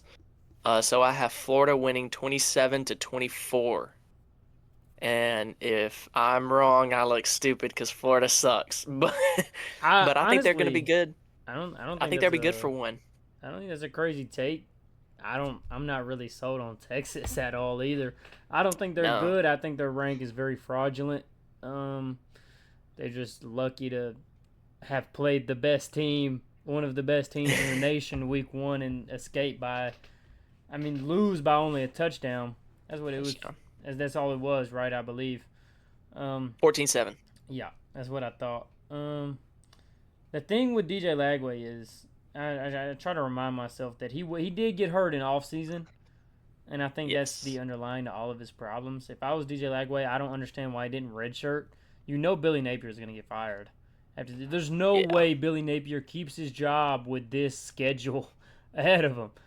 There's just Even with if a I'm win. DJ, I probably take this redshirt year and recover before I maybe ruin my football career. Who knows if that injury gets worse, and who knows if anybody even looks at him after this year because of how bad it was. And so I think while coming off a bye week, he might feel better. He might play better. I think that shoulder still is going to bother him. And against this Texas defense, I don't think it'll be enough to win. It might just be another ugly win for Texas. The only thing that would worry me as a Texas fan is the fact that it's in the swamp. But I think Texas finds a way to get it done. Just think his arm is just too depleted right now. Yeah, that's what I'm worried about. I'm going off on a limb here, hoping for the best. You know, I think this is a game that can't goes go. either way, really. I truly Yeah, believe can't that. go. Can't go 10-0 back-to-back weeks. So maybe this is it. Maybe this is what do me in. Now this one's kind of a gimme game. Kent State goes to Oklahoma. Guessing you're going Oklahoma You there. said Kent State? Yes, Nick Saban's alma mater. Man, will I be a Kent State fan this weekend? No, Oklahoma's going to win. I can't remember the dude's name, but their backup quarterback at Oklahoma's no bum. He's no No. bum whatsoever. He got some good play time last year, and he looked solid when he did get to play. I think he's an all right guy. I think he might, I think he's a sophomore. Either he's a sophomore, redshirt freshman, redshirt sophomore, something like that. But he's no bum. He's no slouch. He's not new to the game. And it's Kent State. I think they'll do what they need to do to get it done. They got their cheap plays over there, so they'll get a couple of those off over Kent State if they need to. Oklahoma, I'll take Oklahoma 49, Kent State 10. Sweet. Yeah, man. Apparently I'm just hitting the under this week. I'm gonna go Oklahoma 42-3. Kent State's did not. They played Miami. I think maybe I'm wrong. I think they played Florida State. I think they played Florida State a couple weeks Yeah. ago, and Florida State beat them like Demolished. Yeah, it was like 73 to 3 or 76. something. Yeah. So I think they'll be good enough to get a field goal. Florida or Oklahoma, excuse me. I think 42 points. That's pretty good points for having your backup quarterback in. But like you said, he's not a bum. Their offensive coordinator, he's gonna pull out some interesting play Illegal calls. screenplays And and stuff like that. yeah, so it's gonna Oklahoma's gonna win Oh handily. man. But that's a pretty easy pick. Next up, got an interesting game going here. Mississippi State is heading to Kyle Field to play the Texas A&M Aggies. I believe that's a night game. If that's a night game, I don't think Mississippi State has a chance.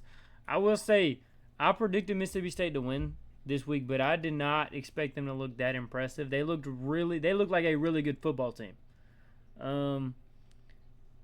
I think that Mississippi State could win in Mississippi State against the Texas A&M team, but I do not think Mississippi State's defense is close to Auburn's. I think Texas A&M gets those big plays off. They do what they kind of want to do offensively. I think Marcel Reed kind of has a bounce back game after missing all of those deep shots that he did against Auburn. And if it's a night game in Kyle Field, that's one of those places you don't want to be come nighttime.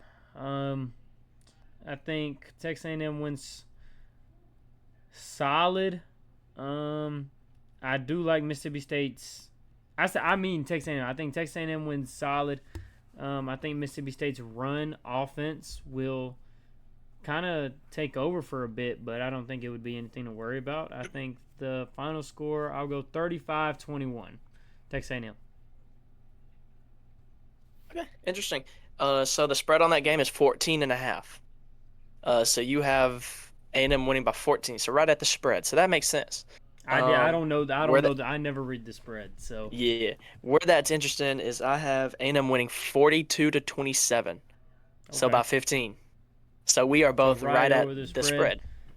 So Yeah, I think A&M's offense is going to bounce back. Night game at Cal Field, I think they're going to look a lot better. Mississippi State's defense, not fantastic. They've given up a lot of points this year. Um, but I also have a lot of respect for their offense. But I just think playing in Cal Field against what is not gonna say a great defense, but is an okay defense, is gonna be too much. To get it done, and that's why I'm gonna pick Texas A&M to win, to cover barely, and to kind of hold Mississippi State under 30. For Mississippi State to win, I think this game is gonna have to be in the mid to high 40s for both teams. Like I don't see Mississippi State winning a 27-28 ball game. I don't think they do that in Kyle Field. So, Nah, I'd but agree. I'm interested to watch it. It is a night game. It is 6:30. I double checked it. Yeah, I'll 6:30 be game. tuned in because there's not many other good Yeah, games next week to be watching. ain't much else going on. Yeah. But this next game might be worth watching. A lot of people thought game day should have been here. Miami goes to Tallahassee to play FSU. I think this will be a game worth watching. I think this is where game day should be. I think they should have been in Bama last week, but you know they were at the Oregon Penn State game, which is just as good. Man, it will this. I think this will be a game. Um, I'm pretty sold on Miami so far. Their defense has looked a lot better than it did last year. Um, I'm not a huge fan of Carson Beck. I still don't believe in Carson Beck. I think he's just in an ACC offense, and he's going against ACC defenses. He doesn't pose a real threat to me yet, and I think FSU's offense is a lot better than Miami's offense. Um, Depending on how that Florida State defense bounces back, This and is a night game, by the way. Night game in Tallahassee. yeah, that's gonna be tough. I think it all depends on the Florida State defense. Thomas Castellanos, after the loss, said, "I think this is a loss that we needed to bring us back down to earth." Sometimes you do, and I think that it'll be just that. I think it'll bring them right back down to earth to tell them, "Hey, we're not the best team, but we have a chance to prove that we can be the best team." And I think that's exactly what they do. I think it'll be a close game. I think the final score will be 28-27, Florida State. Ooh. All right. I like it. Um, yeah, I think I'm a little biased here. All right. I have a say in this. I think FSU gets the job done only because it is in Tallahassee, and I think the loss helps Florida State. I think it does. If this game was either anywhere else or FSU won, it was a Friday night game, so last Friday, I would pick Miami. But I think this refocuses FSU to the similar kind of focus they had coming in to play Bama. I think this, being a night game Tallahassee, I think this crowd is going to be pumping. I think they know how big of a game this is for them now that if they lose, this is their second conference loss. You can't lose two conference games and this early in the season and still, Right. that your playoff odds go down Yeah. at that point. So I think they will have their backs against the wall. Miami is favored by 4.5. That's the spread. I think that's a little generous. I'll take FSU on that side, 4.5. and I'll take FSU to win. Yeah, Wait, Miami's in Tallahassee. That's insane to me. I think that's a little crazy. I could see Now, maybe I like- 1.5, Yeah, but at Florida State in a night game against a pretty solid Florida State team is kind of crazy. yeah. I just think it's interesting. The over under in this game is 54.5. I think it hits way over that. I think these are two offensive teams, and this is about to be a ball game. I even think your prediction is a little low scoring, but even your prediction would hit over the spread. or over the over/under.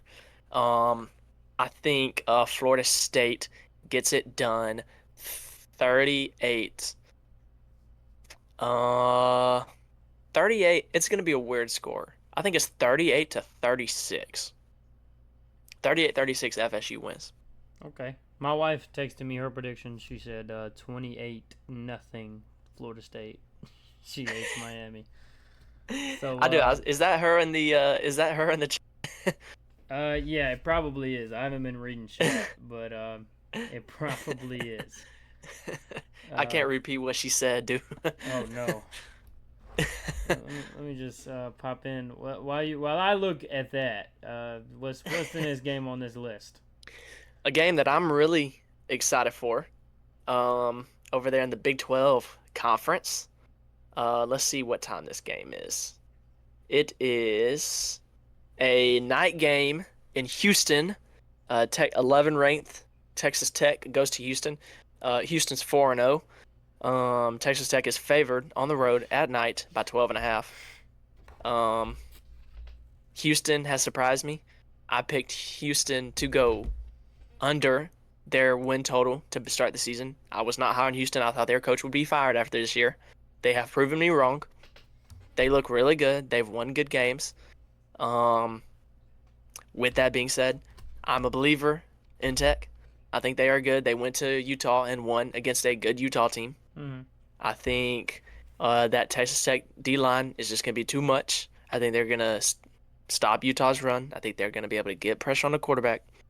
And then I think Texas Tech is going to do enough on offense to get what they need to get to win the game. I think Houston puts up a fight, but I think Tech kind of pulls away a little bit at the end. I'm thinking Tech's probably going to win 27 to 17. 27-17 Tech. Houston. Okay, I like Houston's defense. I think their defense has been solid. It was probably the best defense in the Big 12 last year. One of the. I don't know how it is shaping out this year. I don't know the actual rankings for Big 12 defenses because everybody in the Big 12 is just so good defensively. That was sarcasm, by the way. Fantastic defenses. But I think Tech. I don't think Houston has the offensive power to stick with Tech, no matter how good their defense plays. And that could come out and shock me. What time did you say the game was? Night game is 6 o'clock. 6 o'clock in Houston. That'll be interesting. But I think Tech is pretty good. I think they're the real deal in the Big 12. What'd you say? 27-17. I'll go even worse than that. I'll say 35-12. Everybody go home. Sell your ticket right now while you can if you're a Houston fan. 35-12. I like it. Alrighty, next game. Nothing Threw this on here goals. just Nobody because. scores a touchdown, by the way. It's true. For Houston. Yeah. Ooh. That's Straight bold. field goals. Special team, But get some extra practice. Wouldn't surprise me. I threw this game on here. Both teams are struggling. Both teams have interesting coaching situations. One side, Clemson, has a really good head coach, but he is failing to adapt to the current landscape of college football. And then on the other side, you have a 6-time Super Bowl winning head coach in Bill Belichick. Whew. Clemson goes to UNC. Let's see what time this game is. Clemson goes to UNC. It's an 11 a.m., 12 noon kickoff local time. Clemson is favored by 13.5. They were favored by 17.5 versus Syracuse, and Syracuse beat them. So that line means nothing when it's Clemson. I'll let you start. Oh, man. This is going to be a game of try not to be the worst team on the field. Don't try to win. Just try not to be the worst team to come out and play. I think that's the key to success in this game. While Clemson has looked bad, like capital letters bad, exclamation point bad, I think you take all those exclamation points, all those capital letters, and say the same thing for UNC, but you say they've looked worse. Worse. They've looked capital letters, exclamation point worse. I think Clemson wins. If they find a way to lose this, I don't be shocked if Dabo doesn't make it through the year. Don't be shocked. If you lose to this UNC team, and granted, Bill Belichick is a NFL legend, I think he's partially Tom Brady made. I said what I said. But despite all of that, he's a legend. But when he came to UNC, I don't think the college game is him. I don't think he could operate in this college game doing all that he would have to do, evaluating everything that he would have to evaluate, it being so much different from the NFL when it comes to you don't play like in the NFL, they play like it's a job. They play like they have to show up.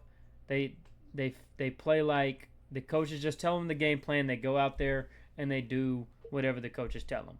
More so like their bosses just told them to go out on the floor, stock all of the ketchup and mustard on aisle 15.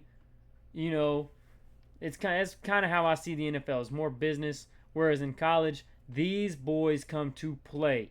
Like their life is on the line. They got heart, they got passion. And I don't think Bill Belichick knows how to get that out of players. I truly don't. And I think with Dabo being in the media the way he is, and he's been a college coach for so long, he's going to chew these boys out and let them know that this is a must-win game.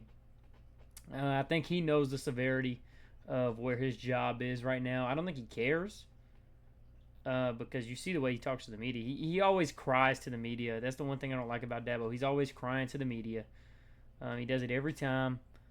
So I don't think he necessarily cares, but I think he's aware, and he's not dumb. I think he is prepared to make those adjustments and try to win the football game. And I got Clemson. It's going to be ugly. I'll say Clemson 23, UNC 10. Yeah, we That was right at the spread again. Yeah. I didn't even realize that. You said what, 13 and a half? 13 and a Hey, half. me and them guys over there in Las Vegas, we just in sync right now. You and ESPN bet. Okay. Yeah, I think Clemson gets it done. I think they get it done to the tune of a 20-point win, 34-14. And I think Clemson knows that they need to get some momentum, so they come out with a little bit more urgency. And then I'm just not high on UNC. I'm going to agree with what you say. I'm going to say it. Belichick's kind of a Brady product, more so than Brady being a Belichick product. I'll say it. Belichick, no doubt, he's a good coach. You don't win 6 Super Bowls Right. not being a good coach. Right. But more so high on Tom Brady over Bill Belichick. Like you said, don't necessarily know how it translates to the college game. Obviously, I'm not a coach, so I don't know the differences. I know some of them, but the nitty gritty, I have no idea. So I just think the more experienced head coach at the college level and the better team just finds a way to get it done. Clemson has played terribly. I do not think they are a terrible team. For whatever reason, they've just played poorly. I think they kind of pick it up throughout the year. Don't think they'll be great. Probably an 8-win team. If I had to guess right now, I think Clemson goes 8-4. But they need this, and I think it shows. I think they go beat them by 20 points, almost 3 touchdowns, 34-14. You think Clemson puts up 34 points? I think so. I think they feel like they have to. Okay. Which you see what TCU, now granted, TCU does have a better offense than Clemson, but you saw what TCU put up on UNC. Right. UNC defense, not great. So, I'll say that. I'll leave it at that. I was more so saying I don't think Clemson is capable of it. But hey, they might shock me. Hey, could be an ugly 34 too. So It it's could. that. All right. Off to the Big Ten. I don't think we've done a Big Ten yet. Um, Michigan State goes to Nebraska. This For is both gonna of be these my favorite teams, game. This is gonna be my for both favorite. of I'm these teams, excited. this is a big game to keep them in the Big Ten title hunt. So I'm interested to see what happens. You're really excited for this game. I'll let you start it off. Where's it at? And do you know the time? Nebraska at 3 o'clock Okay. local time. I'm excited for this game. I like both of these teams. I think they're both fun to watch. I don't particularly care for any other conference in the SEC. Like, if there's an SEC game on versus a Big Ten game on, I'm turning on the SEC game first, just because that's just what I grew up watching. But I really like watching Nebraska play, and I also really like watching Michigan State play. I think Michigan State has probably been the most under talked about team um, in that conference, that deserves to be talked about. Dylan Raiola brings his own attention trying to be a Pat Mahomes copycat. Uh, I don't really care if he tries to copycat anybody. If he's out there getting his job done, who cares? And he's doing his job. He's a true sophomore, and he's slanging that rock in the Big Ten. So, you know, um, I think both teams are really good. Both capable offenses. I think it'll come down to whoever decides to play defense. I don't think Michigan State is a slouch on defense. I don't think they're super good either. Um, I could say the same about Nebraska. What was the final score for the Nebraska Michigan game? Do you remember that? I think it was 30-29. 30-27. 30-27. Oh, maybe I'm wrong. I could be wrong. It was But deceivingly close, but though. it's in that ballpark. Yeah, 30 I think 27. Michigan's defense does enough to get it done. I think this could be a shootout game. And I can't remember his name, but I like Michigan State's quarterback, his experience. I know he's not a true sophomore. I think this is his either junior or senior year. And I think his experience is what gets it done. And I'm going to go with a shootout game. I think the final score is going to be 48-45. Michigan State's going to win in Nebraska. I think it'll be a really fun game to watch. But at the same time, if Nebraska wins, I would not be shocked either. Yeah. So you're going Michigan State. What was that score again? 48-45. Dang, shootout. I thought I Mm-hmm. thought my number was high. 48-45. Dang. The quarterback you're thinking of is Aiden Childs. Yeah, He that's is a his name. dog. Yeah, he's a dog, Aiden dude. I Childs. like him. Yeah, he's good. I agree. I'm gonna go a little bit lower. The over under on this game is 53 and a half. So you got way over, which I think this is pretty low. I think it should be higher. But I don't I'm just a fan. understand how that number comes into play. I mean, neither one of these Yeah. defenses are really impressive, and they're both really good offensive teams. That was my thinking behind it. Yeah. If you had to guess the spread, what would you think it is? It's at Nebraska. I think teams sleep on Michigan State. It might be like a 14-point spread. A 10 and a half, a little bit lower. 10.5. That's actually more than I was going more the opposite. I thought it'd be more like 7.5 range, but it's 10 and a half. I am gonna go opposite of you. This is only our second disagreement of the day, so we got a That's not fairly good. I need disagreements to even get guess back in this week. Yeah, competition. yeah, I like this. Yeah, for real. You really need some, but I'll help you out here. I'm gonna go Nebraska, get it done at home. Well, you're I'm gonna not go a helping little me bit lower out. scoring. Yeah, well, I'm gonna go a little bit lower scoring. I'm gonna go with Nebraska winning 37-28. So I got Michigan State covering that spread. I got them going over the points total, but Nebraska getting it done at home. I think it's a good game. I think Nebraska wins the second half, and that's what does it in. Um, Yeah, Dylan Raiola versus Aiden Childs. This is actually a really good quarterback matchup. Like you Mm-hmm. said, quarterbacks don't play each other. But when it comes to the comparisons that's going to be had at the end of this game, Well, I mean, it is going to be a good comparison because both of these guys are still good quarterbacks. Um, I'm really interested to watch this 3 o'clock kick. that'll be fun. I'm in. I'll be off this weekend. I'll be at the house ready to watch some Yeah, college football this weekend. Of I'll course, I'll it's on a probably boring won't weekend see. though. Yeah, I'll probably won't see any of this game. Alabama kicks off at 2:30, so I'm not probably not seeing this. So, but I'll keep up with the score natural. Well, Keeping up as always. I got YouTube TV where you got that multi-view pulled up. I got Yeah, all them games. I can only do multi-view if Alabama's not playing. If Alabama's playing, I gotta be on the game. I can't I'm the do same way when it multi-view. comes to Auburn. I understand. Yeah. I'm oblivious to Um. what's going on in the college world outside of Auburn. Dude, it got by the time I even remembered that Penn State and Oregon were playing, I looked at the score and it was halftime of that game. I was so locked into the Alabama game. So, yes, completely oblivious, solely focused on Alabama. We have a fun one up next. Had to throw this in here. Army is heading down to the 205, coming to my school, coming to our team, coming to our city. They're coming to the University of Alabama at Birmingham. UAB, go Blazers. What you think about this game? I'm gonna hold on. I need to look up what Army's doing this year. I don't know much about Army right now. I thought the last time I saw them they were 1-2.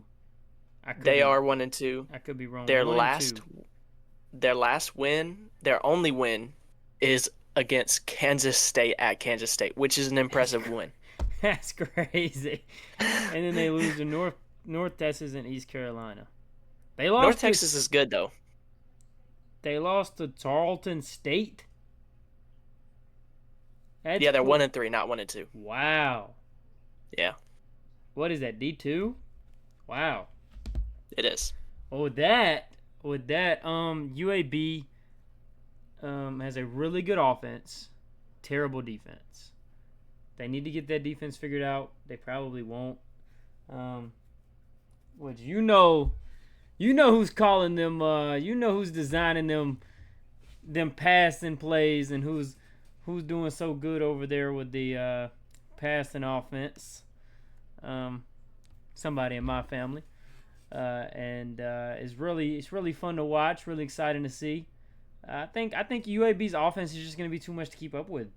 You know, they got some games where I think their last game they scored 6 points. I just saw 6. And they're in the past few years they've been pretty impressive to be Army.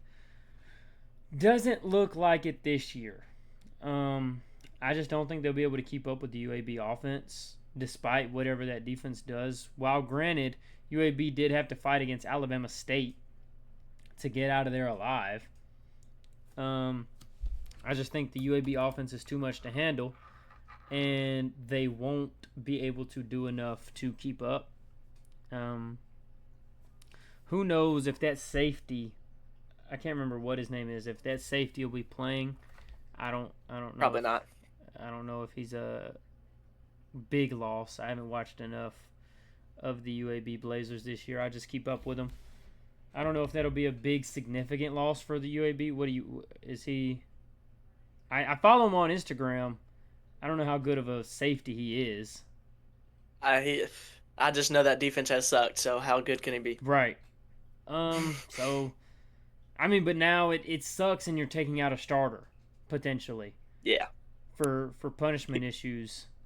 So you take that out, now it's even worse. You know what I'm saying?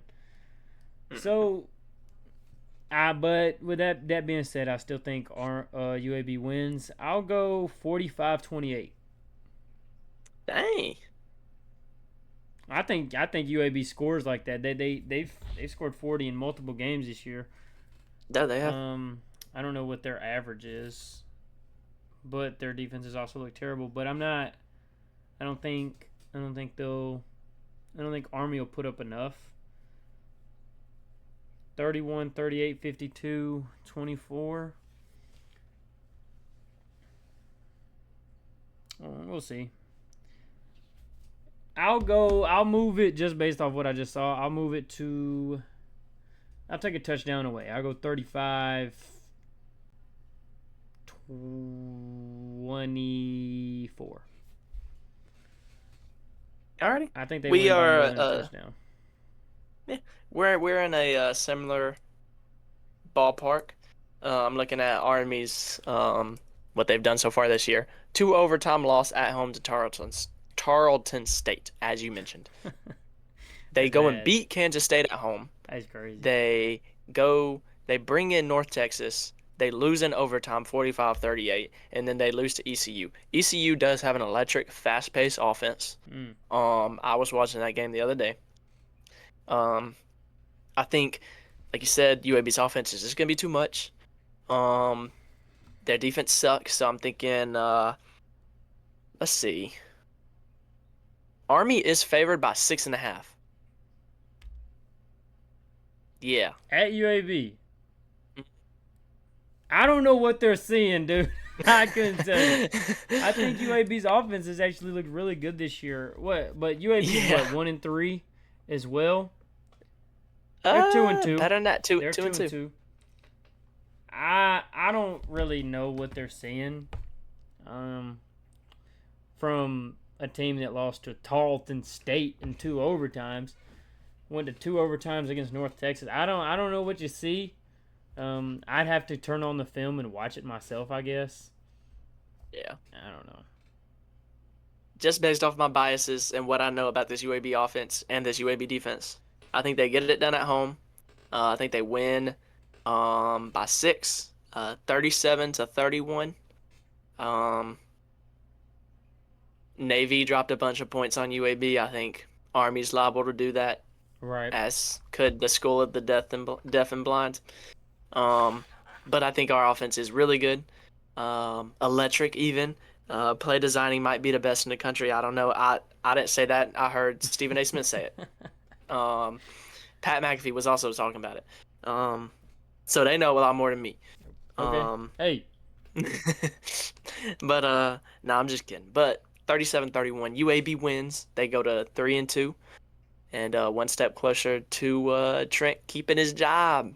But we know Auburn's gonna hire him, so you know. Oh no, they can keep him. They can keep him over there at UAB. I don't want no Trent Dilfer. You know how mad I'd be if Auburn's about to line up to go play Georgia, and I just see Trent Dilfer with his iPhone panning around. Oh no, get that out of here! I don't want that. Keep that far away from me. What would you be an Alabama fan if they hired Trent? I'd be a stress-free weekend fan.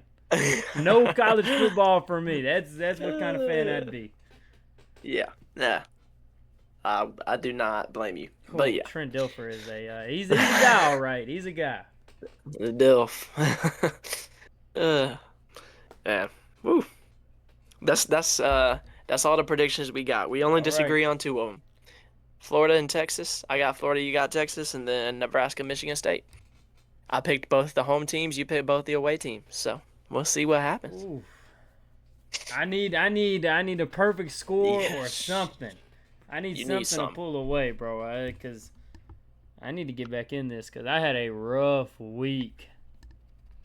Yeah, you're barely over 500 right now. Barely over 500. Not only did I have a rough week, all my losses were like by 1 score except for the Arkansas prediction. Yeah. And that's stressful, dude. That's hard to watch. I was off by 1 score on every single one. Yeah, Penn State, Alabama, and Auburn was 1 score. Mississippi State and Auburn. Mississippi State was 1 score. That's 5. Because you're 5-5. And I'll take full responsibility for going for Arkansas. I should have seen that coming. I should have seen that one coming. But I wanted to just throw out some. I didn't want to take the favorite every time. Yeah. Speaking of Arkansas, I did say it. You did call out the Sam Pittman fire. I'll give you credit for that. I'm not surprised though. It's about time though. It's about time. Yeah. Should have happened. We both agree that we like Sam Pittman as a guy. Sam Pittman as the coach is a whole different person. You know what? Um, He made it a lot longer than I thought he would. Before he got there, Arkansas was in a terrible, terrible place, and he did elevate that program to places I did not think they would get to. Now, it wasn't high places, but it was places. he's had some So, decent, solid yeah. seasons. I mean, they weren't. I mean, think about he was good for that one game a year where you were like, man, Arkansas, like they are not bad. Um, Tennessee game last year, they beat Tennessee. Ole Miss this So year. yeah, it was a good tenure, I guess, for him at Arkansas, all things considered, given what he walked into and who he is. Um, UAB I Hiram. imagine, yeah, I imagine. I don't think he's gonna call it quits. I think he's gonna go be an O-line coach somewhere because he's a really good offensive lineman coach, I really think he good. might go be a head coach in a lower level school, maybe. He could. Maybe Um, maybe like a Mountain West school or a UAB. They're gonna be looking for a coach at some point. That's all Possibly. I'm saying. I I would not be totally opposed. I'll say that. I mean, that would be, for a transition from what the CUSA to American Conference. I think Yeah. I think in the American Conference that's somewhere a place Sam Pittman. I don't think he'd go to UAB though. That'd be Nah. like a home run hit for UAB. That That's would be huge. daydreaming right there. Huge. That's daydreaming No. right there. That'd be fun He though. needs to keep the offensive staff around though, Oh, for sure. if he did. Yeah. Fire everybody on the defense. Fire them Oh all. yeah. They all need to go, man. They all need to go. But wishful thinking. Wishful Wishful thinking. thinking. Right. Right. Right. Hey, it's Yeah. okay. You're allowed to fantasize in football sometimes. Every now and then. Every now and then. I do want to mention updated Heisman odds. Ty Simpson is tied for second after that game. He jumped up like 5 spots. 15 spots. 15. He wasn't even It in the was top some it was 10. some nuts. Let me check it. I have it. I have it right here. That's crazy. Who's he tied with? Um, Jeremiah Smith, and then Dante Moore is the current favorites.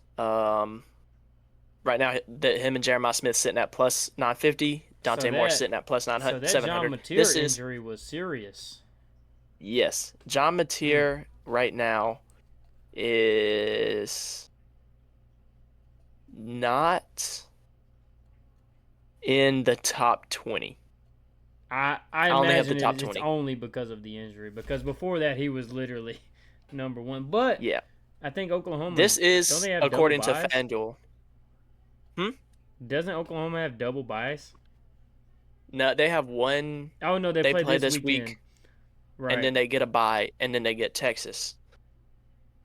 Let me That's see if I can that's find that's these Heisman crazy. odds. So yeah, by then he should be back. And if all he missed Okay, was against Kent State, it doesn't really matter. Ty Simpson was tied for 13th, so he Wow, jumped up 11 spots. wow, that's John crazy. Mateer was second, and he's fallen out of the top 20. So That will change. yeah, Well, that will 100% change. I think if John Mateer comes back and it looks like he hasn't missed a beat, I think he ends up winning it. But just based off that offense. I think Ty Simpson has a pretty good chance as well. Hey, if I don't Alabama think keeps winning Jeremiah football Smith games, wins. I don't know about Dante. Well, I would it'll say be right now, interesting. given their schedule, I would lean towards Dante Moore. To be honest, I just have a hard I hope time it's giving it tied. to somebody like that because, and there's no offense to Dante Moore, no shot at Dante Moore. I just think when you're running an offense like Oregon's, how much of it is you, and how much of it is Yeah, just the offense itself. Like when you watch a guy like Ty Simpson, he he's got playmakers, yeah, and he's got a great offensive coach, but he's making plays. he has command. Right, Yeah, he's it's that his guy. offense. This Yeah, offense revolves around Ty Simpson. It is planned for Ty Simpson. I think Oregon's offense is an offense where you can put just about any quarterback in, and they're gonna find some sort of success. I think it's. I mean, that's like, you don't really know how good a quarterback from Ole Miss is until they get out and show you something outside of Ole Miss, yeah, right? So true. it's really hard to gauge. I still think it'll end up being John Mateer at the end of the year if he comes back from injury and he's fine. Um, But Yeah, that's the question. Jeremiah Smith and Ty Simpson will probably be my other two picks. Yeah, I agree. I think Chambliss at Ole Miss has a chance He does. if they keep I'm winning forgetting football about him. games. Right now he's fifth. He's fifth in the odds. Um, John Mateer, I'll throw out a stat. I meant to mention it last week. I forgot. Oklahoma had 306 total yards of offense against Auburn. John Mateer had 300 of it. John Mateer, responsible for 300 out of Oh my 306. gosh. Now, I'm not making any points other than that offense revolves around him. Oh yeah. So if he comes back healthy, it absolutely could be because that offense is John Mateer. As much as I hate Straight to up. say it, I Yeah. don't want to. After the way the fans acted and the way their OC played, I hate Oklahoma right now. But it's to be an honest person, John Mateer is a dog. He is that guy. He's an amazing quarterback, an amazing player. Yeah. So I think it's even though he's not even in the top 20, I think it's still his award to lose. Like I said, if Yeah, all he I'd misses agree is with the that. game against Kent State, how much can you really hold that against him? You know. Hmm. But there's been a lot of questionable decisions. Yeah, I'm interested to see. Ah, man, if I hope it's Ty. That'd be sick. Tasman, it's the Tasman season, dude. I'm not getting that going. I'm not Yeah, in even gonna case you're give that wondering, any reaction. in case you're wondering who 40th in the odds to win the Heisman is, because I know you stay up at night thinking about who's 40th in the Heisman odds. It's Caleb Downs at plus 15,000. In case you were wondering. Okay, where's Jackson Arnold rank I'm a, since you know so much? okay, as of where's it at? Maybe he's top 30. Who knows? I don't have it as of this week, but as of 1 week ago, This is 1 week he ago. It was like top 20, I think. nah, barely 21, Okay. 21 plus 5,000. So He's not gonna win it. Not with Hugh Freeze calling plays. He's not. I'll tell you that heck much. no, heck no. You can forget about that one, sir. Oh yeah. No Uh, offense. You know it. I know it. maybe Everybody next knows it. year. Hey, maybe next year. Maybe he stays. Maybe next year. Maybe he stays. If Hugh Freeze gets Maybe next fired, year. maybe he stays. Who knows? He's a junior. I think he's a redshirt sophomore right now. Okay, cool, cool. Yeah, so he has time. He's got 2 more years of eligibility. Honestly, I hope he doesn't leave. I really like Jackson Arnold. I think he's got all the talent in the world. He just needs a real coach to come show him how to unlock that potential and talent.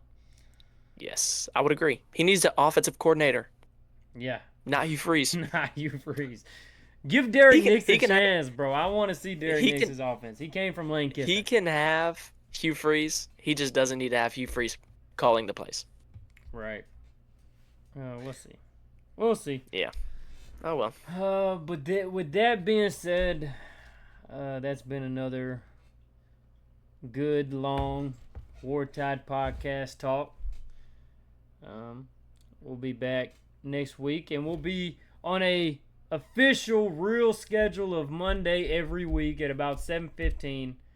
Our co-host, our good friend Garrett over here, went through the trouble of getting his schedule rearranged just for me and you guys that do like to tune in. And so let's all appreciate Garrett for doing the extra work. Great guy Now, he is. I will say, next week I got it wrong. It's the next week that Oh is man, see, fixed. look, So next week might not be I'm already consistent, lying to the chat, man. but past that, we will be consistent every single Monday. Count on it. Hey, it's fine with me. And then we can go into basketball season. Maybe we find a little bit of time on the basketball season. Maybe do 2. Who knows? Maybe. We'll see. We'll see what happens. But with that being said, appreciate you guys. Whenever, however, wherever, all of the above on how you're watching, and we will see you guys. Oh, wait.